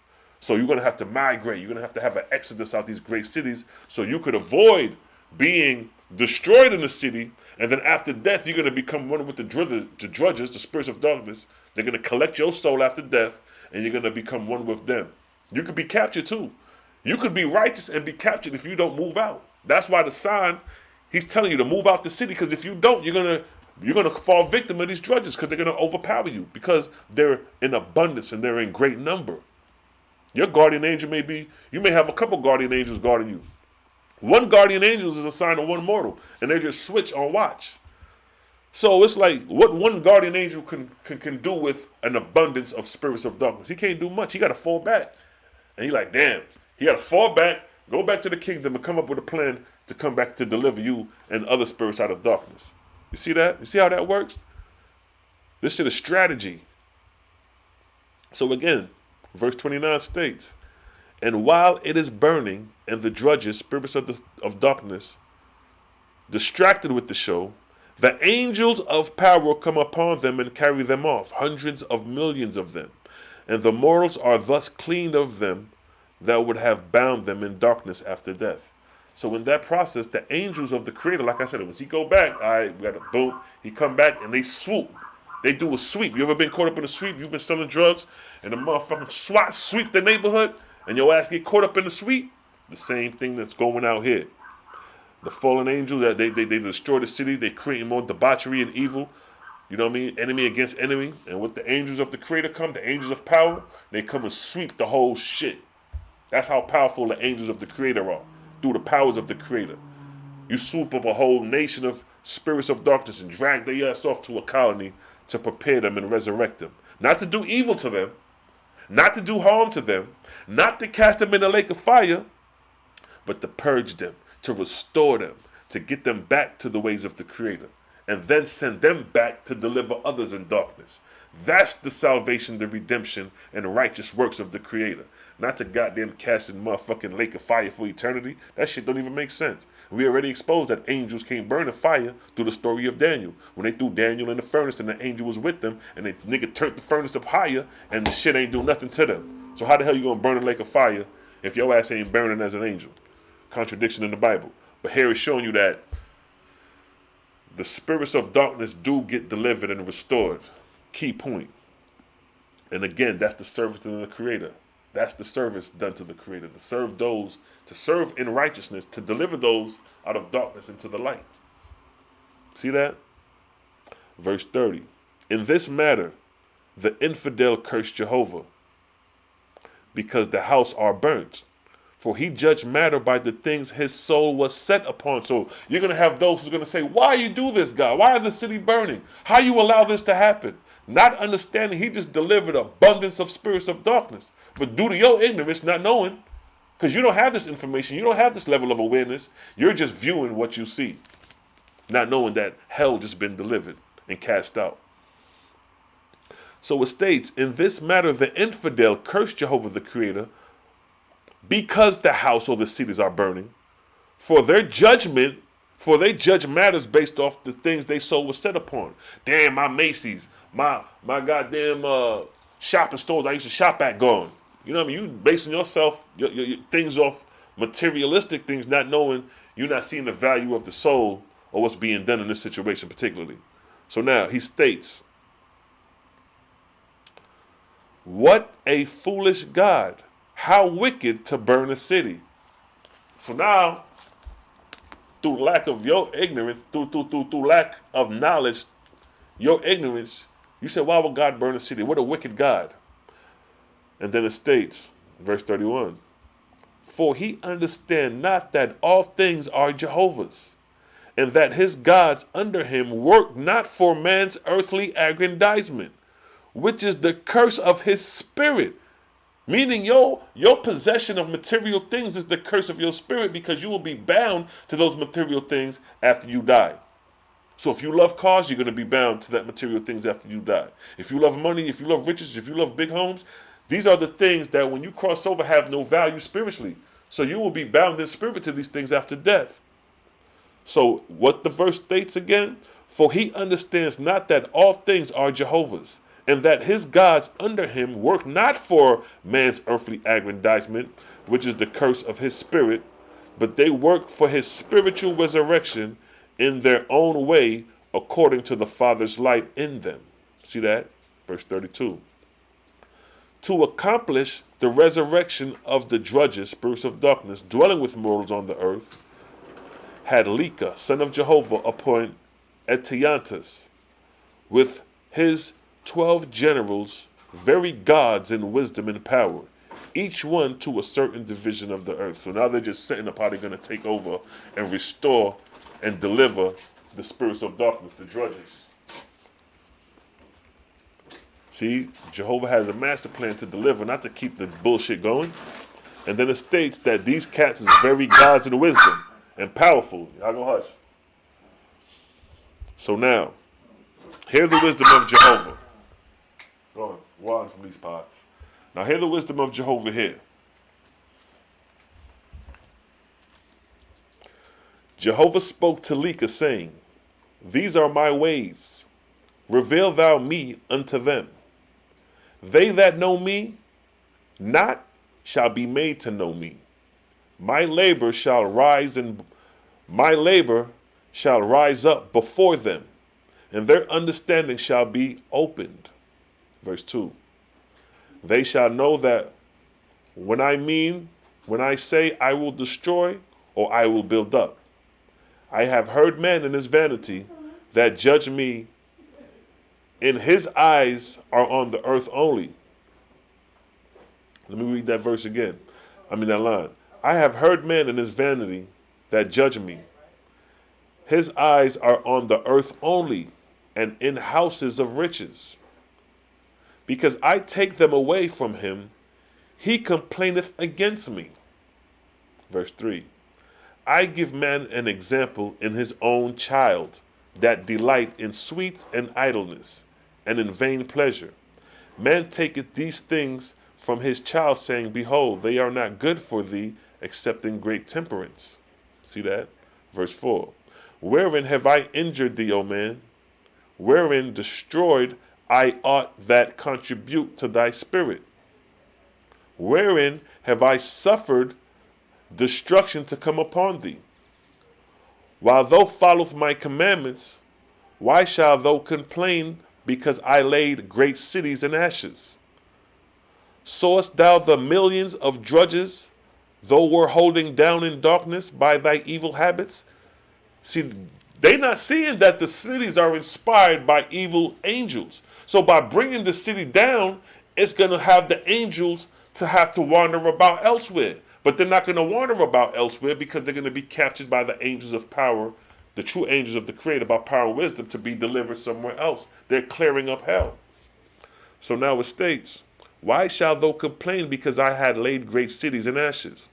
Sawest thou the millions of drudges, though were holding down in darkness by thy evil habits? Verse 5. I am not in anger, nor pull I down, nor burn I up in any place in passion. See that? So Jehovah's saying, I don't do this shit out of anger, nor out of passion. But guess what?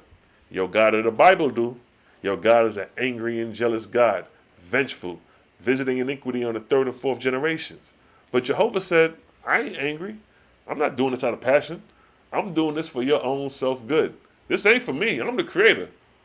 I'm doing this for your own good. So it states, I am not in anger, nor pull I down, nor burn I up any place in passion. As though go forth to destroy a row of homes, to stay a great conflagration, shall the people murmur? For thy hand is stretched forth to do a good work for thy whole city. Verse 6. My heavens are magnified cities, and when a mortal wings offendeth, behold, I clip it short. They are all mine, and none can question my authority with my own, which I wield for the resurrection of the whole. See that? So regardless of how the shit play out, Jehovah got a plan to resurrect this shit for the whole. So you may look in your carnal way, your short-sightedness, make judgments on the Creator's proceedings, not knowing better. But Jehovah like, nigga, you don't even know the whole picture. Shut your ass up. I don't got a plan for the resurrections of the souls of men. So it states, verse 7, Thou hast wept because of the destruction of the books and of great learning of the ancients. But thou knowest not thy own words. Saw I not, O man, that thou would never wean thyself from the doctrines of the dark ages? If the books of great learning were not destroyed. So meaning to say, sometimes the ancient records got to be destroyed so you could separate yourself from that to progress and move forward. If we would have been stuck in the ancient doctrines, we would have no vehicles right now. We would have never progressed. We will always be looking back instead of being creators, content creators, inventions being created, technology, science. We would have never got to this point if we would have been constantly in the Bible. You see what I'm saying? Or in the ancient books of old. So again, it states right there, it states, saw I not, O man, that thou wast never weaned thyself from the doctrines of the dark ages, if the books of the great learning were not destroyed. Verse 8, in all ages of the world thou hast been bound to the ancients. Hold on one second.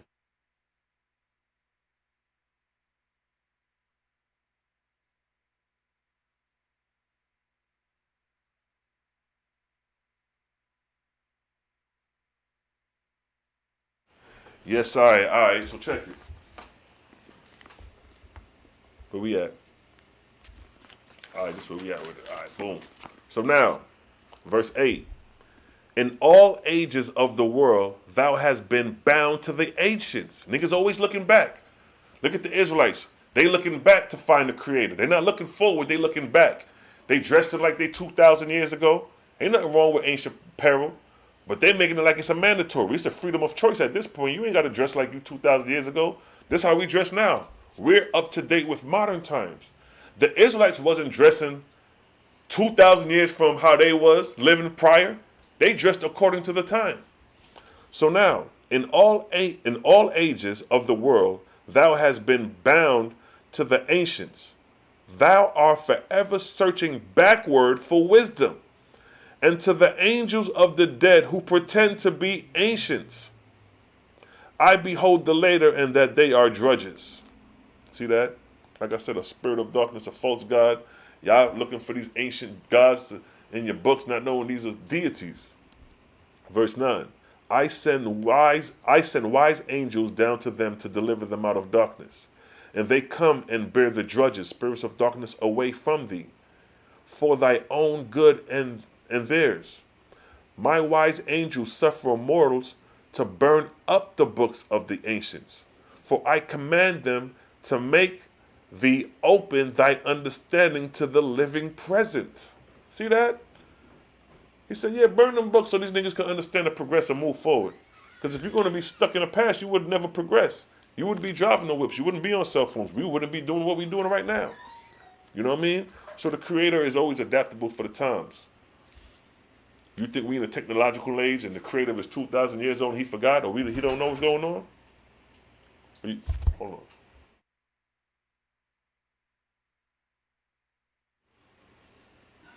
All right, so check it. Where we at with it? All right, so now, that was verse 9. He said, I send down wise angels down to them to deliver them out of darkness, and they come and bear the spirits of darkness away from thee, for thy own good and theirs. So they're doing a double service to both of you, the angels and you. My wise angels suffer mortals to burn up the books of the ancients, for I command them to make thee open thy understanding to the living presence. See that? Ain't no going backwards. So again, verse 10, Jehovah spoke to Atanias, and through him to the 12 gods of deliverance, saying, Go forth, my son, in wisdom and power. Thy labor requires great strength and strategy. For thou shalt find the spirits of darkness fast bound to mortals, and to mortals' habitation, houses. As a drowning man clingeth to a log. Here's context again. As a drowneth man clingeth to a log, so cling the drudges to mortals. See that? So these niggas barely holding on, struggling to hold on. Just imagine, when somebody in the ocean and they can't swim, and you throw the little lifeguard, the little floating thing, whatever, and they holding on for dear life. That's how, the Oahspe is giving you context. That's how these spirits is lingering and holding on to your engrafted on you, on your corporeal body. So again, it states, as a drowning man clings to a log, so cling the spirits of darkness to mortals.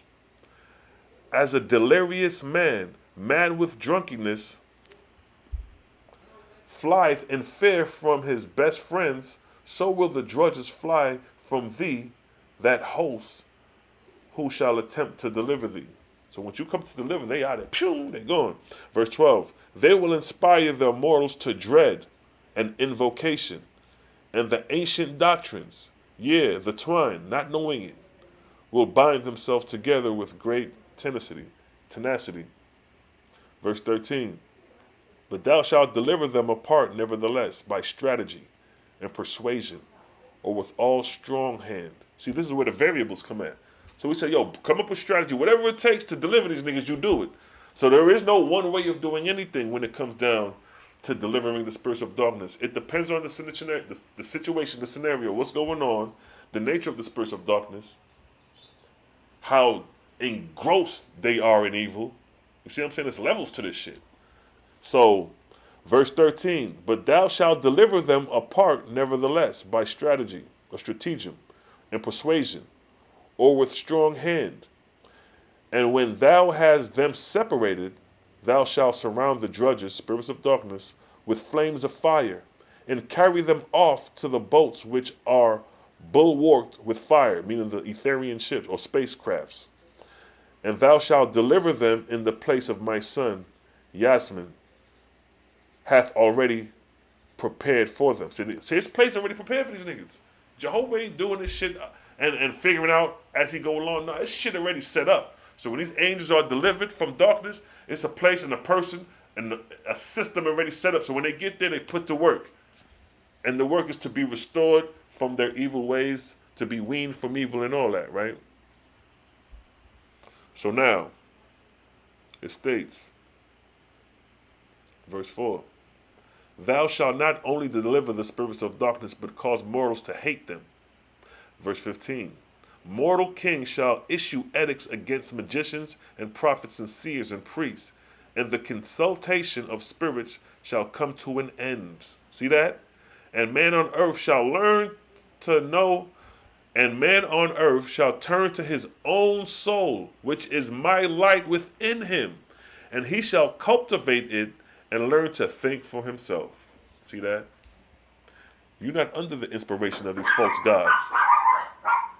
The Creator said you're going to think for yourself. This is the wisdom and glory of the Creator.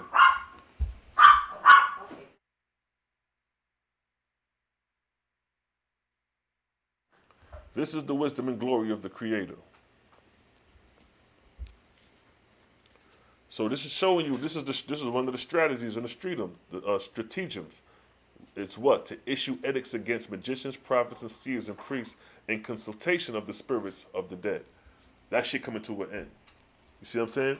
So when the Oahspe, it shows you these variables. So at one point, man was consulting with the spirits of the dead, probably getting answers for righteousness, and then the drudges assumed guardianship and started inspiring morals to wickedness, and now it's coming to a point where, all right, we're cutting this shit off again. So it's seasons and cycles for spirit communications. It's seasons and cycles for mortals not to communicate with the spirits. That's why it states, and man on the earth shall turn to his own soul, which is my light within him, and he shall cultivate it and learn to think for himself. See that? Verse 16. Atayasantis prepared a record to give to mortals, and it was inspired, and it was by inspiration so given. And the nature of the record was to teach mortals to be guarded against spirits of darkness, and know who was afflicted with them. See that? So when you see a motherfucker acting crazy, oh, he possessed. He's afflicted with the spirits of darkness. This then that follow is said, recorded, even as it stands to this day in the libraries of heavens. It states, verse 18, the man that saith, I pity my neighbor, they are surrounded with drudges. The man that saith, fools only believe in obsession. The man that says, there is no all person. Now, these are all the people that are supposed to be influenced based off their expression and views of what they're saying. The man that said, my way is wisdom, thine is wicked. Who say that all the time? Don't the Israelites say that? Oh, man, we got the truth and everybody else, all the other nations is going to hell. The man saith, let no man dictate to me. I will have nothing but liberty to the utmost. A man may say, As the priest thinketh, so do I. So we're just going down a list of phrases, just showing you that these are the statements that prove that man is still bound in darkness. Just to be blunt.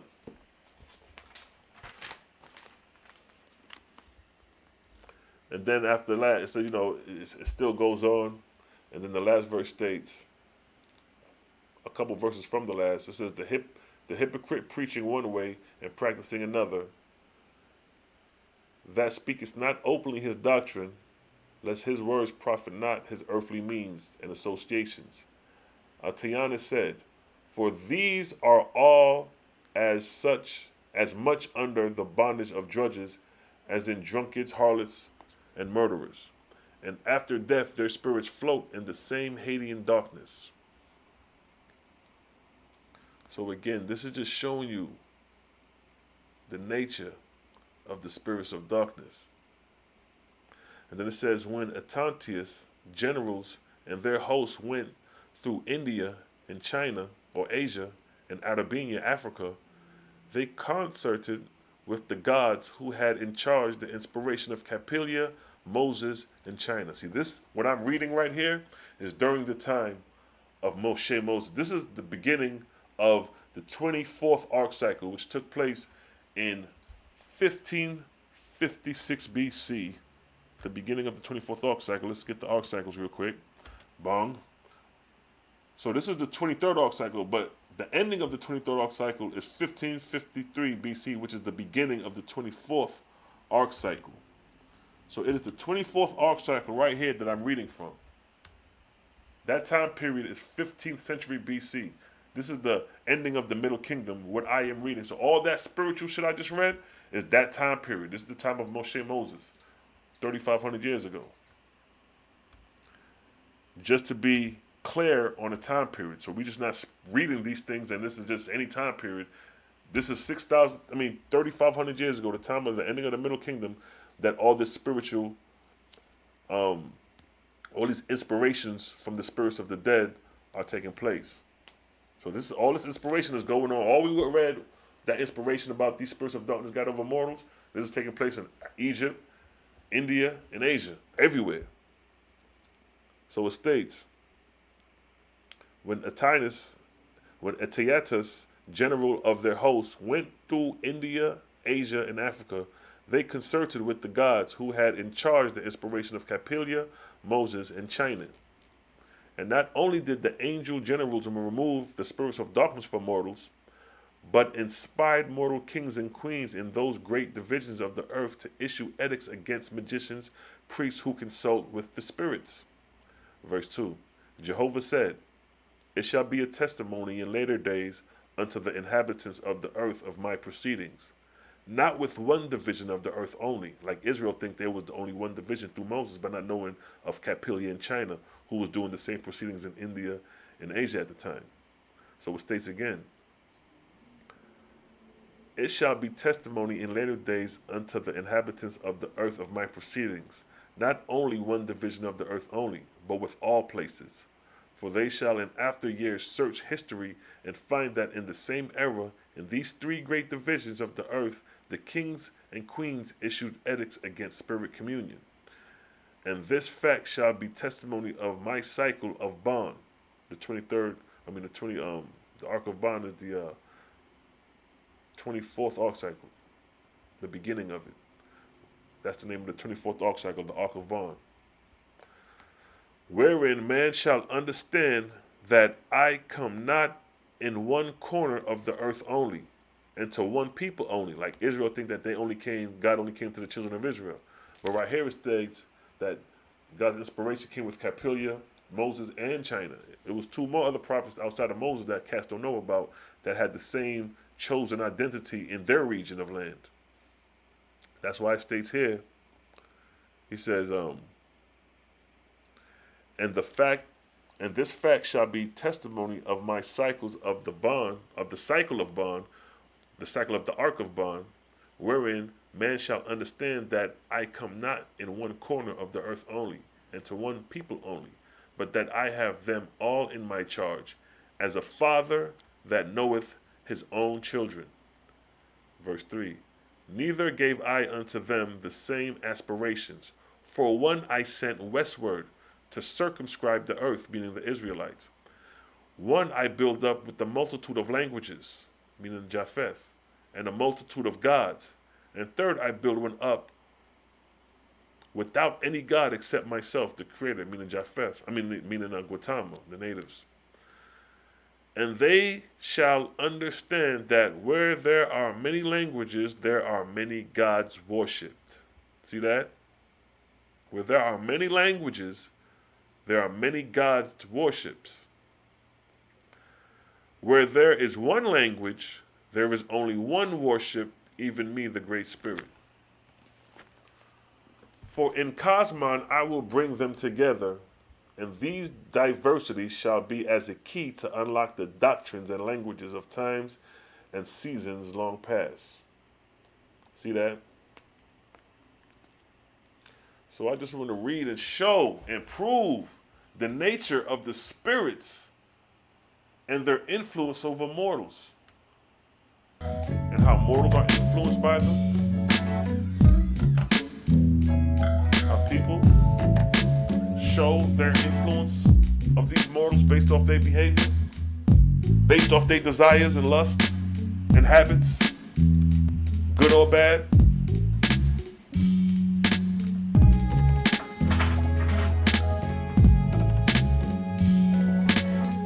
It's a vibes. Nappy D's, I see you. Peace, family.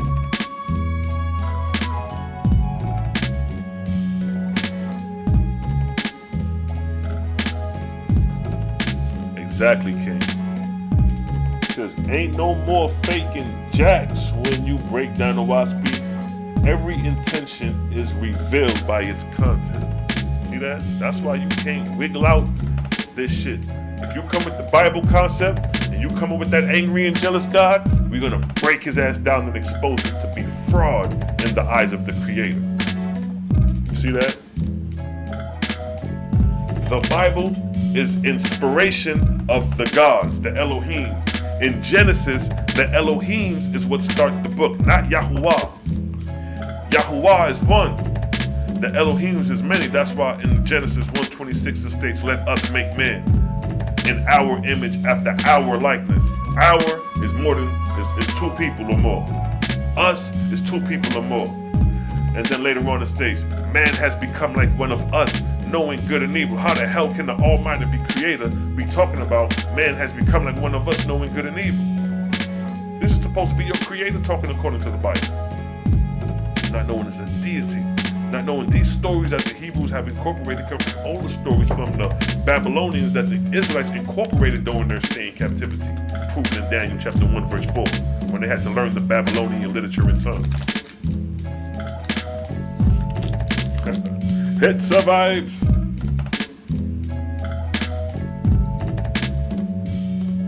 Lika, you done know the book of Lika, wicked. Wicked that. So again, you know, the Oahspe is gonna expose, and by exposing, it's making you aware. It's making you totally aware of the events and spirit that takes place after death. The Bible don't go into the life after death. That's why the Bible is basic instructions before leaving earth. It's basic. Because all you're doing is following the commandments. Thou shalt not kill. That's like telling the kid, don't do that, don't do that. And y'all stuck there, not knowing there's more advancements in the ways of the Creator outside of just that. Y'all still stuck on, like that's like learning the alphabet. Y'all still learning the alphabets. Y'all ain't learned how to draw letters and sentences yet. Y'all still learning the alphabets with the Bible. Y'all haven't distinguished the difference between the gods in the Bible. Y'all have not distinguished who is Lord in the Bible, who is Lord God in the Bible. Until you distinguish that, then you would understand that the whole time niggas wasn't worshiping the Creator in the Bible, but a deity. It survives. Yes, family, we vibing out, you know. Yes, I exposing the spirits of darkness so you can be aware of the behavior of them. You can see it play out. I was watching the news and YouTube all week. There's been killings going on every day of the week for the past several weeks, showing you that the spirits of darkness are active right now, showing you that the spirits of darkness have great influence over gang activity, over wars, politics in high places, politics in low places, street politics. Hits the vibes. All that's going on right now. The gates of hell is open right now. This next 33 from 2014 to 2048 is going to be catastrophic. A lot of change is coming. A lot of change is coming. Hits the vibes.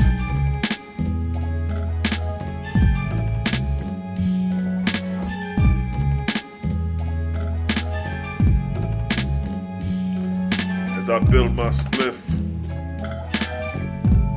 touched on the spirits of darkness. You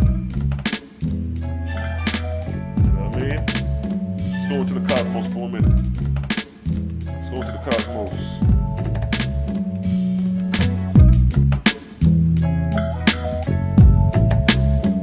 It's somebody.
I see you.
Family, Selah, Shalom in the building.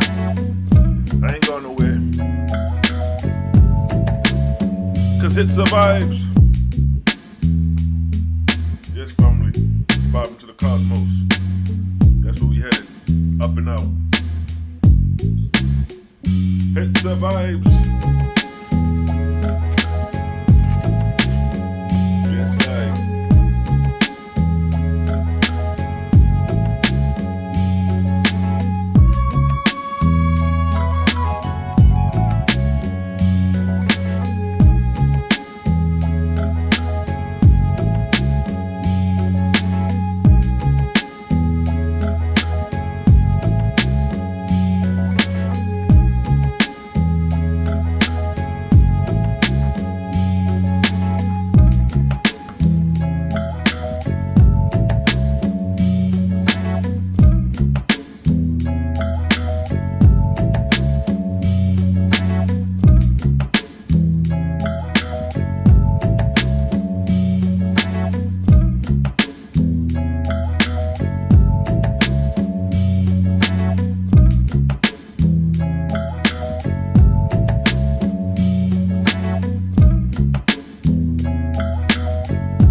Tapping back in, momentarily chiming in.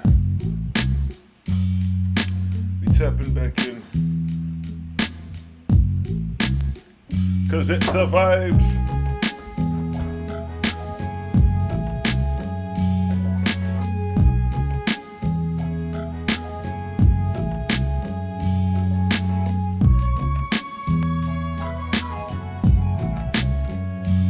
Yes, family. Cause it survives. Check this out, yo. Book of God's Word, right? Chapter 30. Touch on this. Still dealing with these spirits, these drudges, the nature of how they be moving, right? Verse 16. You know what? Verse 17. One asks concerning spirits, to which Zarathustra said, for the affairs of the earth consult the spirits of earth, the drudges. For the affairs of everlasting resurrection consult thy Creator, and his holy spirits will answer thee in his name.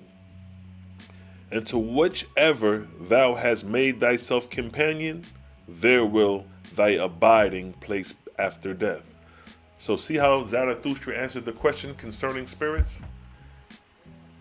He said, yo, you could follow the drudges or you could follow the Creator. He ain't give you no runabout, an explanation of all the gods in antiquity.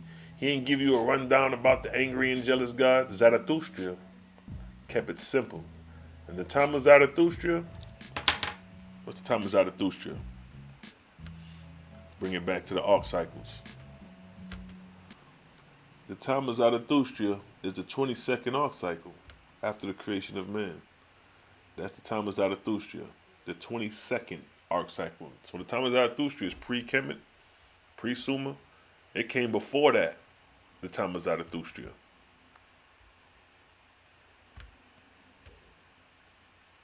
Yeah. So coming back to the verse. It states, verse 17, one asks concerning spirits, to which Zarathustra said,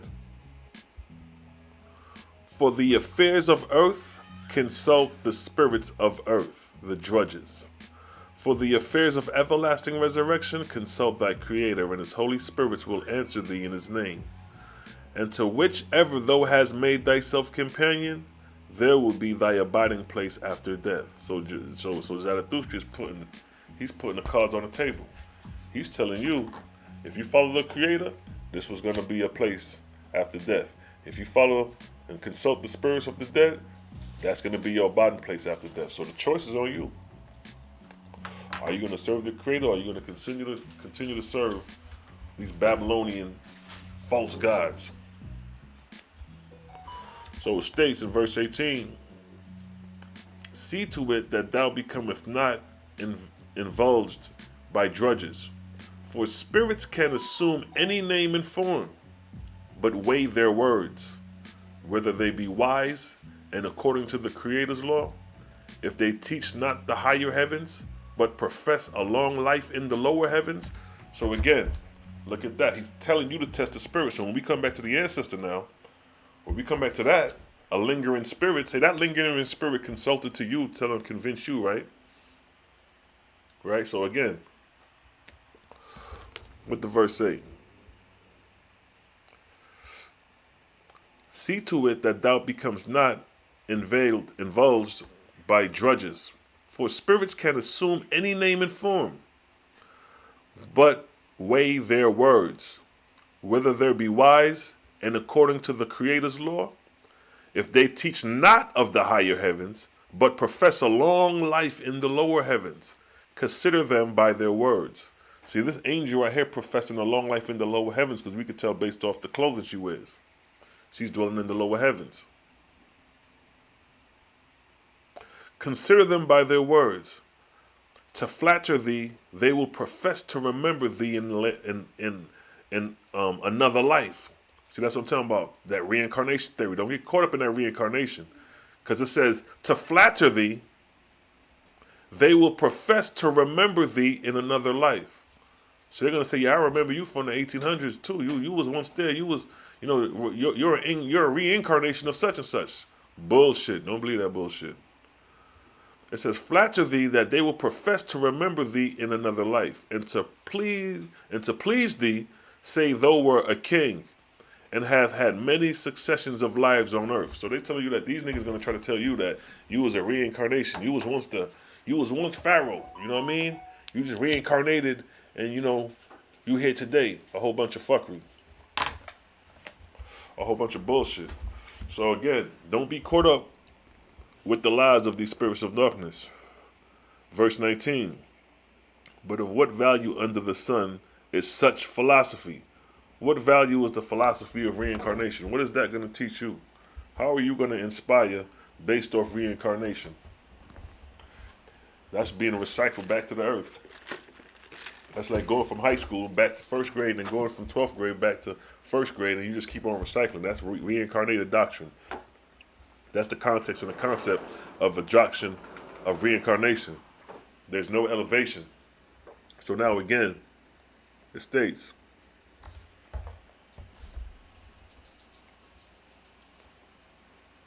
goddamn wifey hitting the blunt with a damn string here.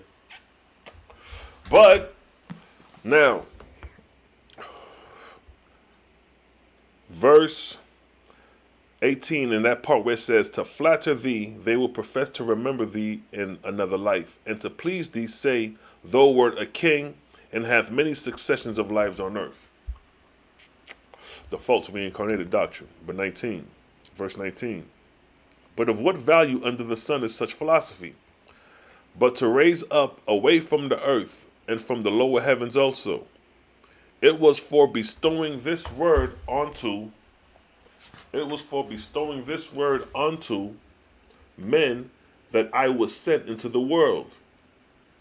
It is to teach you to know the Father's upper heavens, and the way to reach them, that his words were given unto me. So that was Zarathustra was coming to deliver. You know what I mean? If you read the story of Zarathustra in the Oahspe, it's like reading the story of the New Testament of Jesus Christ, showing you where they probably picked apart some of the story of Zarathustra and included it in the amalgamated text of the fictional Jesus Christ. Verse 20. As it was in the olden times, so will it be again here. Another generation pass away. Drudges, spirits of darkness, will teach that the spirits of the dead go into the trees and in flowers and inhabit them, and into swine and cattle and birds and into women, and are born over again in mortal form. Argue not with them. See that? Judge, say, don't waste no time with these niggas. They have no clue what the hell they talking about. That's totally theoretical and not proven, and nowhere in nature shows that. Ain't no squirrel coming back talking about I was the squirrel of 10,000 years ago. Ain't no gorillas, ain't no lions, ain't no bears coming back from 2,000 or 1,000 years ago talking about I'm the bear of I'm the bear of Egypt and all that crazy shit. See, nature shows a pattern to show you that reincarnation is a false doctrine because it don't hold up in nature. So now, it states, as it was in the olden times, so will it again be again. Another generation pass away. Spirits of darkness will teach that the spirits of the dead go with the trees and flowers and inhabit them, into swine and cattle and birds, and into women, and are born over again in mortal form. Argue not with them. Their philosophies concern not thee. Whether they be in darkness or in light, judge thou by the glory and beauty of the heavens where they live. If their words are of the earth, they belong to the earth. If they are, Muffin Hush, go sit down.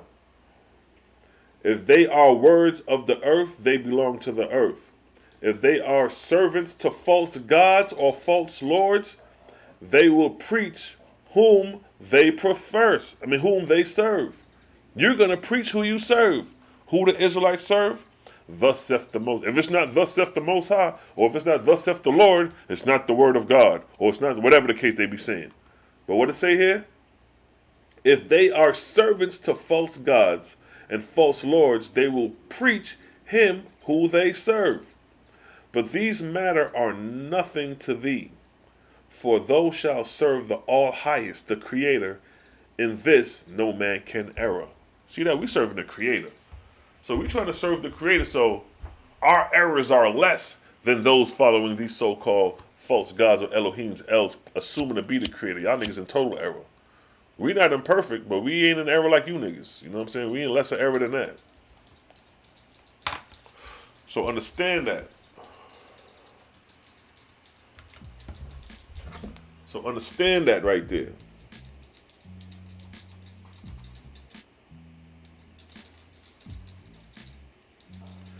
Verse 21, in regard to the heavens, whether thou would desire to ascend after death, magnify it with all ingenuity unto the all-highest perfection.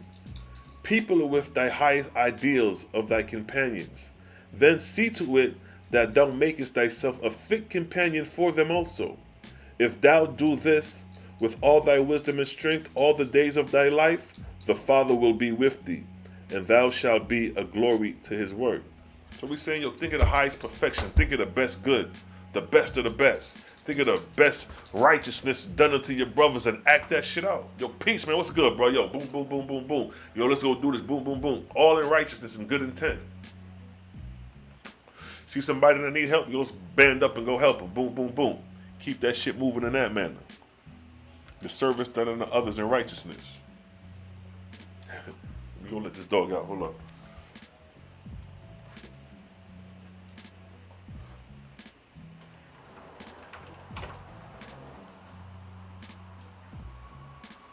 It survives. So yeah, we showing you the influence, the doctrines, the philosophies, the spirits of the dead who have not risen from the first resurrection. Because the actual verse, chapter 22, started off with Jehovah said, all angels that have not risen above the first resurrection shall be classified as drudges. And these are all the characteristics I've been reading, that is of the drudges, of human beings who are no typical than us, with their characteristics, habits and behavior and desires and lusts, when they cross over, inspiring mortals to the same thing. Whether it be good, bad, evil, it gave all type of categories in the Oahspe where the influence of these drudges inspire at. It said they inspire on the battlefield, in the luxury of rich homes and old castles, wealthy people, poor people, sexual indulgence, intoxications with wine. So it's like, nigga, you gonna fall in the category somewhere. That's the whole purpose of the Oahspe exposing and showing you and making you aware of the categories and influential levels that these drudges have over you. You see that? That's why I say, don't think you coming into this motherfucker like you the truth and all light, or you become an Israelite and all of a sudden you above the people. No, you may be worse off than the people. You see that? You may be worse off.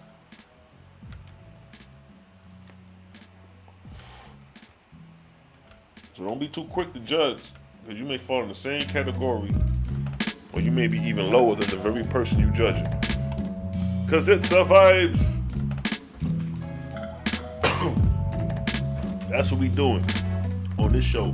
We exposing the spirits of darkness. We explaining the nature of the spirits of darkness, the drudges. Oahspe call them druds. D-R-U-J-A-S.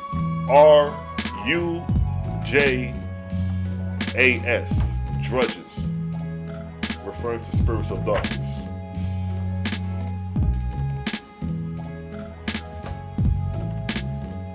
It survives.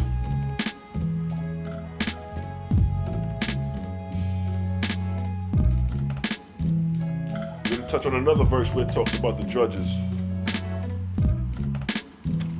79.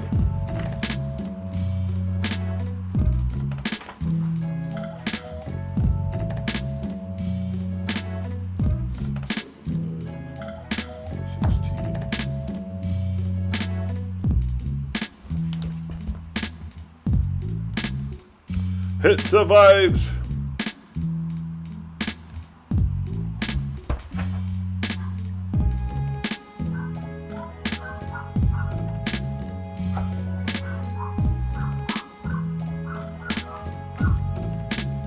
The drudges run deep out here. Because it survives. This is in the book of Judgment, right? Chapter 15, it just touches one verse talking about these drudges. It says, verse 16, be thou fearful of the abundance of drudges, spirits of darkness, about thee, and search out thy own imperfection and uncleanness and thy passions, lest drudges fasten upon thee in a way thou knowest not of. See that? These drudges are experts in what they do. So if they find a hole in an opening in you, there they come. Here they come. Boom. There they go. And then it says, be thou fearful of the abundance of these spirits among thee. You see what I'm saying? So don't think for an instant that you just walking around here not being influenced. Verse 17, call not upon the spirits of the dead to come to thee, but call on thy Creator for wisdom and light. See that? It says, call not upon the spirits of the dead. Who are the spirits of the dead? The ancestors. Who are the ancestors? The angels. They take upon titles as gods and lords. So it's basically saying, do not call upon the gods and lords, spirits of the dead, but call upon thy Creator, who is greater than gods and lords. Call upon thy Creator for wisdom and light and truth and purity. And if it will be, and if it will be well for thee, he will send unto thee such spirits as are best adapted to thee for thy resurrection. See, that's when you call upon the Creator, the intentions is going to be read and felt out, and the angels in service of the Creator is going to come and assist you. But if you're calling on the spirits of the dead for something other than the Creator, you're going to be answered by a spirit in service to that angel, in service to that God or false God. Verse 18, whosoever consult the spirits as to earthly things, or profit, or great undertakings, or marriage, or war, or riches, is already in the hands of drudges. Woe be unto him in the hour of death. See that? Who ain't partaking in that? Verse 19, when thou sittest in communion with angels, do so reverence to thy Creator, and the remembrance of the circle shall pray unto him, or sing songs of praise and glory unto him and his works. Nor shalt thou inhabit thyself to sit with such as do not this reverence to the Creator Jehovah. And when the angels appear and converse with thee, remember thou hast even the least of them hath passed the bars of death. Be not long-faced or malicious. Be not long-faced with doubtfulness songs, but rather cheerful, like birds that sing unto the Creator. Let thy speech be respectful and relating in spiritual things. Learn thou from them of the places they inhabit in heaven and the manner of their occupation. And if thou inquires of them as to earthly things, let it be as to how thou may help the poor in distress. See, that's the service to the others. For if the angel that talk with thee be a drudge only, thy discourse shall in this way awake him to see his own shortcomings. See that?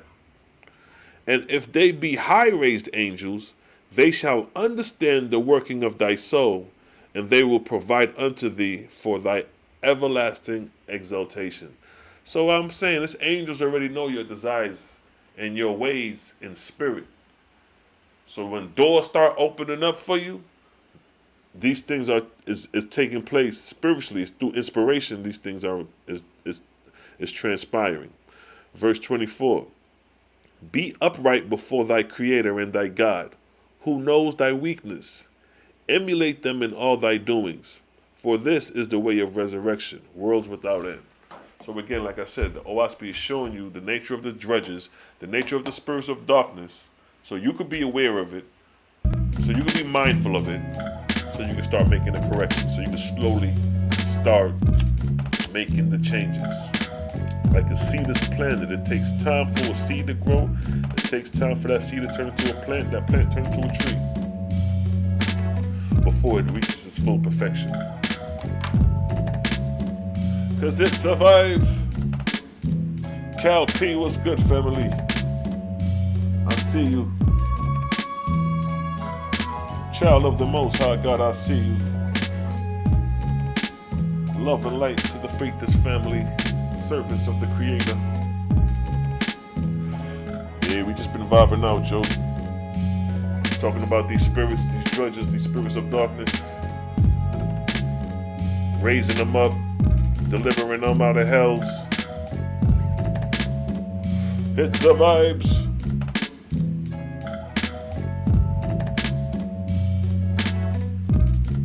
Joke 912, I see you. Peace, family. We reading from the Oahspe Bible, talking about the spirits of darkness, the spirits of the dead that linger after death, and how the spirits of the dead that linger after death inspire the living. Inspire the living to good or evil. And the way we know is through the very expressions of mortals, of humans, good and bad behavior. 'Cause it survives. So that's the lesson for the day. We're gonna stick to one topic, which was the nature of the spirits of the dead, the drudges. We're just gonna vibe out from here on out. We're gonna relax and vibe out. 'Cause it survives. See what's good. Shout out to the family. We're bringing the family back to the Creator. If you come to my channel, you're going to learn the Creator. You're going to learn the ways of the Creator. You're going to learn the ways of the Creator.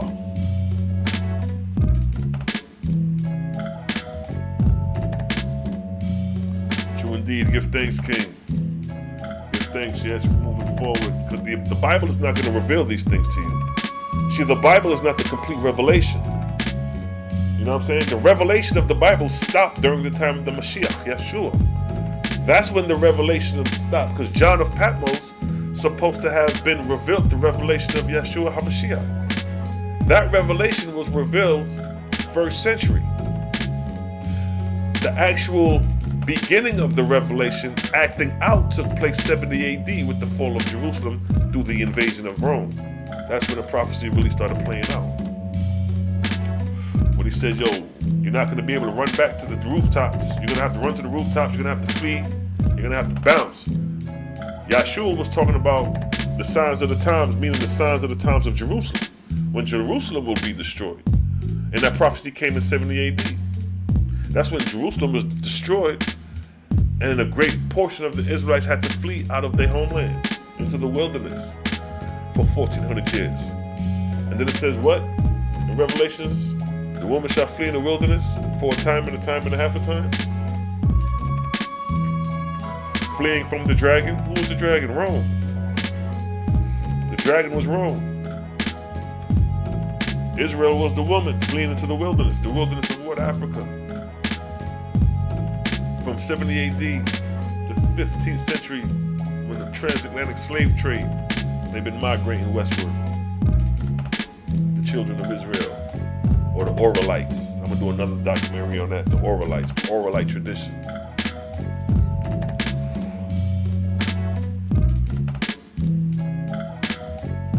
I can teach them camps a lot. If they got the patience to sit down at the table, yeah, they can learn a lot.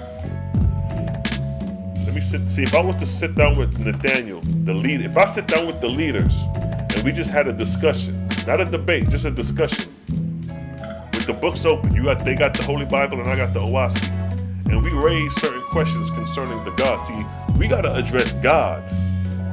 We got to address Lord God. We got to address Lord, because those are the individuals that gave you your customs and culture and your dress code and your whole belief system. So your whole look and appearance is based off what you've been taught by your God. It's your God that told you to wear fringes on your garments. And ain't nothing wrong with that, but I'm just showing you that your customs and culture come from your God, so we got to address the God concept. So if we sit at the table with these leaders, these camp leaders, and if I raise the question, explain to me according to the Bible the difference between God, Lord God and Lord, according to the Bible, I can guarantee you what they're going to do is going to give you a roundabout talk. They're going to go in circles. Instead of just go, like if they was to ask me that, I'm going to go to chapter and verse and read it and validate it. Who is God? All right, God, he's the chief ruler of the heavenly kingdom. He sits on the throne for 400 years, and then successors come and take his place, no different than a king on earth. See, I can go in the Oahspe and explain that. And then explain Lord God in that same manner, and Lord in that same manner. So if you was to ask somebody in the Bible, explain the difference between God, and Lord, according to the Bible. That's why the show is called According to the Text, as it is written. So with that, there's no wiggle room for you to wiggle out. It's either you show it or you can't. If you can't show it, you're going to give me the roundabout. And I'm already aware and waiting for it. So when you raise the question, go to someone. If you were Israelite, if you know Israelites, you speak to other Israelites, ask them the question. What is the difference between God and Lord, according to the Bible? You got to say according to the Bible. If you don't say according to the Bible, you're going to give them wiggle room to give you that roundabout, talk a whole bunch of crazy shit. Nigga, show me that in the Bible. That's where we gonna win at. Win in the sense of exposing who God is, to show you that this is not the creator but a damn deity, while all along you believing and worshiping the deity instead of the creator. That's what we gonna show and prove according to the text as it is written. Oahspe versus the Bible.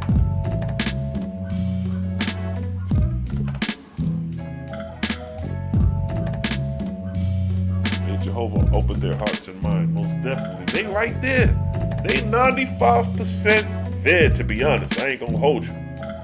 The Israelites, in this dispensation of time, the way they moving in these streets, the way they organizing, I can't deny that.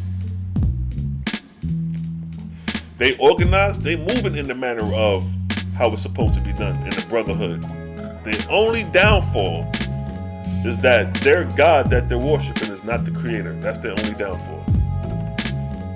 And they don't know the ways of the creator. The rudimentary understanding of the creator, which is the surface done on the others.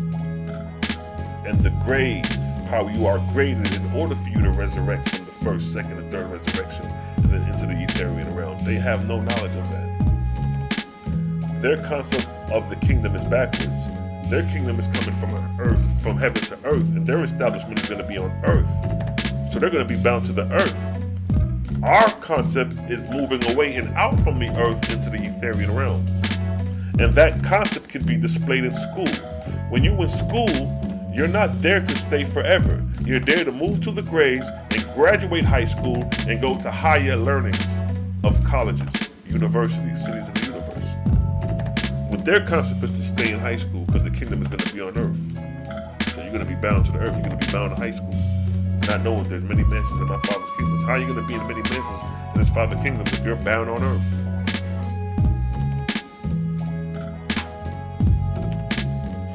Hits the vibes.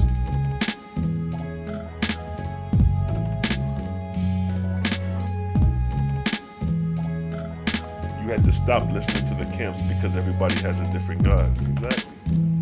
A divided house can't stand. They need to unite. They worship it. You got Old Testament Hebrews. You got New Testament Hebrews. The Old Testament Hebrews believe in the Old Testament God, the Yahweh, the angry and jealous God. They stay fast to that. They don't believe in the Messiah, or they don't believe that the Messiah is the Son of God. Then you got the New Testament Hebrews who believe that through Messiah, that's the only way to the Father is through the Messiah, Yeshua. Those who accept the New Testament, that's how you got to come to the Father now, through a middleman, through a medium. Yeshua is a medium. Y'all ain't supposed to worship mediums, right? And familiar spirits. Yeshua was playing the medium in order for you to get to the Father, but essentially he was trying to show you how to get to the Father directly. But man at that time, having a lack of knowledge of the kingdom, relied solely on the words of Yeshua. But those who understood, remember there was another cat out there doing miracles and healing people in the name And then the disciples were like, yo, we need to stop him. And Yahshua was like, nah, if he's healing people, let him do his thing. So he was playing Mashiach over there. He was anointing people over there. Another cat. I forget what chapter and verse it is, but it's in there. It's in there. So the Messiah was trying to say, like, yo, you're going to do greater things than me. If the Messiah told you 2,000 years ago that you're going to do greater things than me, why are you waiting on him to come back when you're supposed to be doing greater things than him? He told the disciples that, right? Why would you be waiting on somebody who told you you're going to be doing greater things than him? So the New Testament believers believe you got to go through Jesus Christ in order to get to the Father, and that Jesus Christ is sitting on the right side of the Father. See, all these are images of deities. The concept of God in the Bible is a deity. If you're sitting on the right side of the Father, that means the Father is a man. Just like I'm sitting in this chair, and then somebody sitting next to my right side or my left side, I'm a person. I'm not the creator. I'm an individual. So when we talk about God, God is an individual. See, that's what you fail to realize in the Bible, that God is a man. And the man, a man claiming to be God, claiming to be the creator, I should say, is false.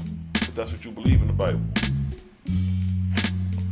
Niggas thinking that niggas thinking that Yahshua is sitting on the right hand of God right now. Just sitting there waiting for you to make his earth his footstool so he can come back. That's a theological belief system from the false gods. The same way the false gods created that 7-day creation story, which is false, is the same way he created that return, that second coming in Revelation. All that shit is false, yo. False in the sense that it's not from the creator. That shit could play out. It could be some chariots that show itself. False gods got chariots too.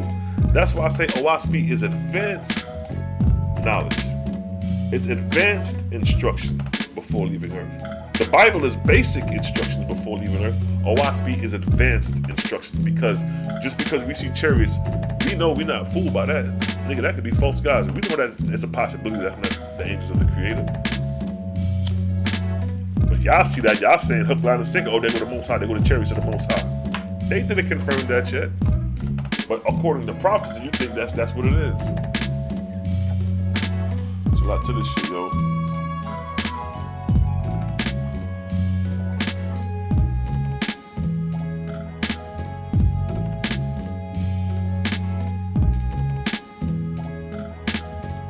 KLP, the drudges' inspiration is strong, but we can raise them up too.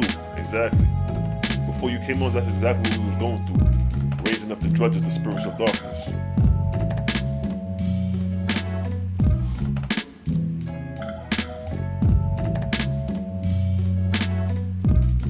Exactly. He said he didn't change in the Old Testament while changing the New Testament. Exactly. There's contradictions.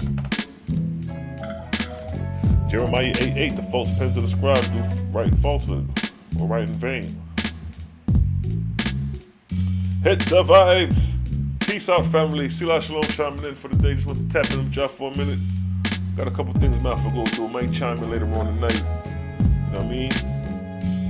Drop some night gems. Let's tap into the cosmos right quick.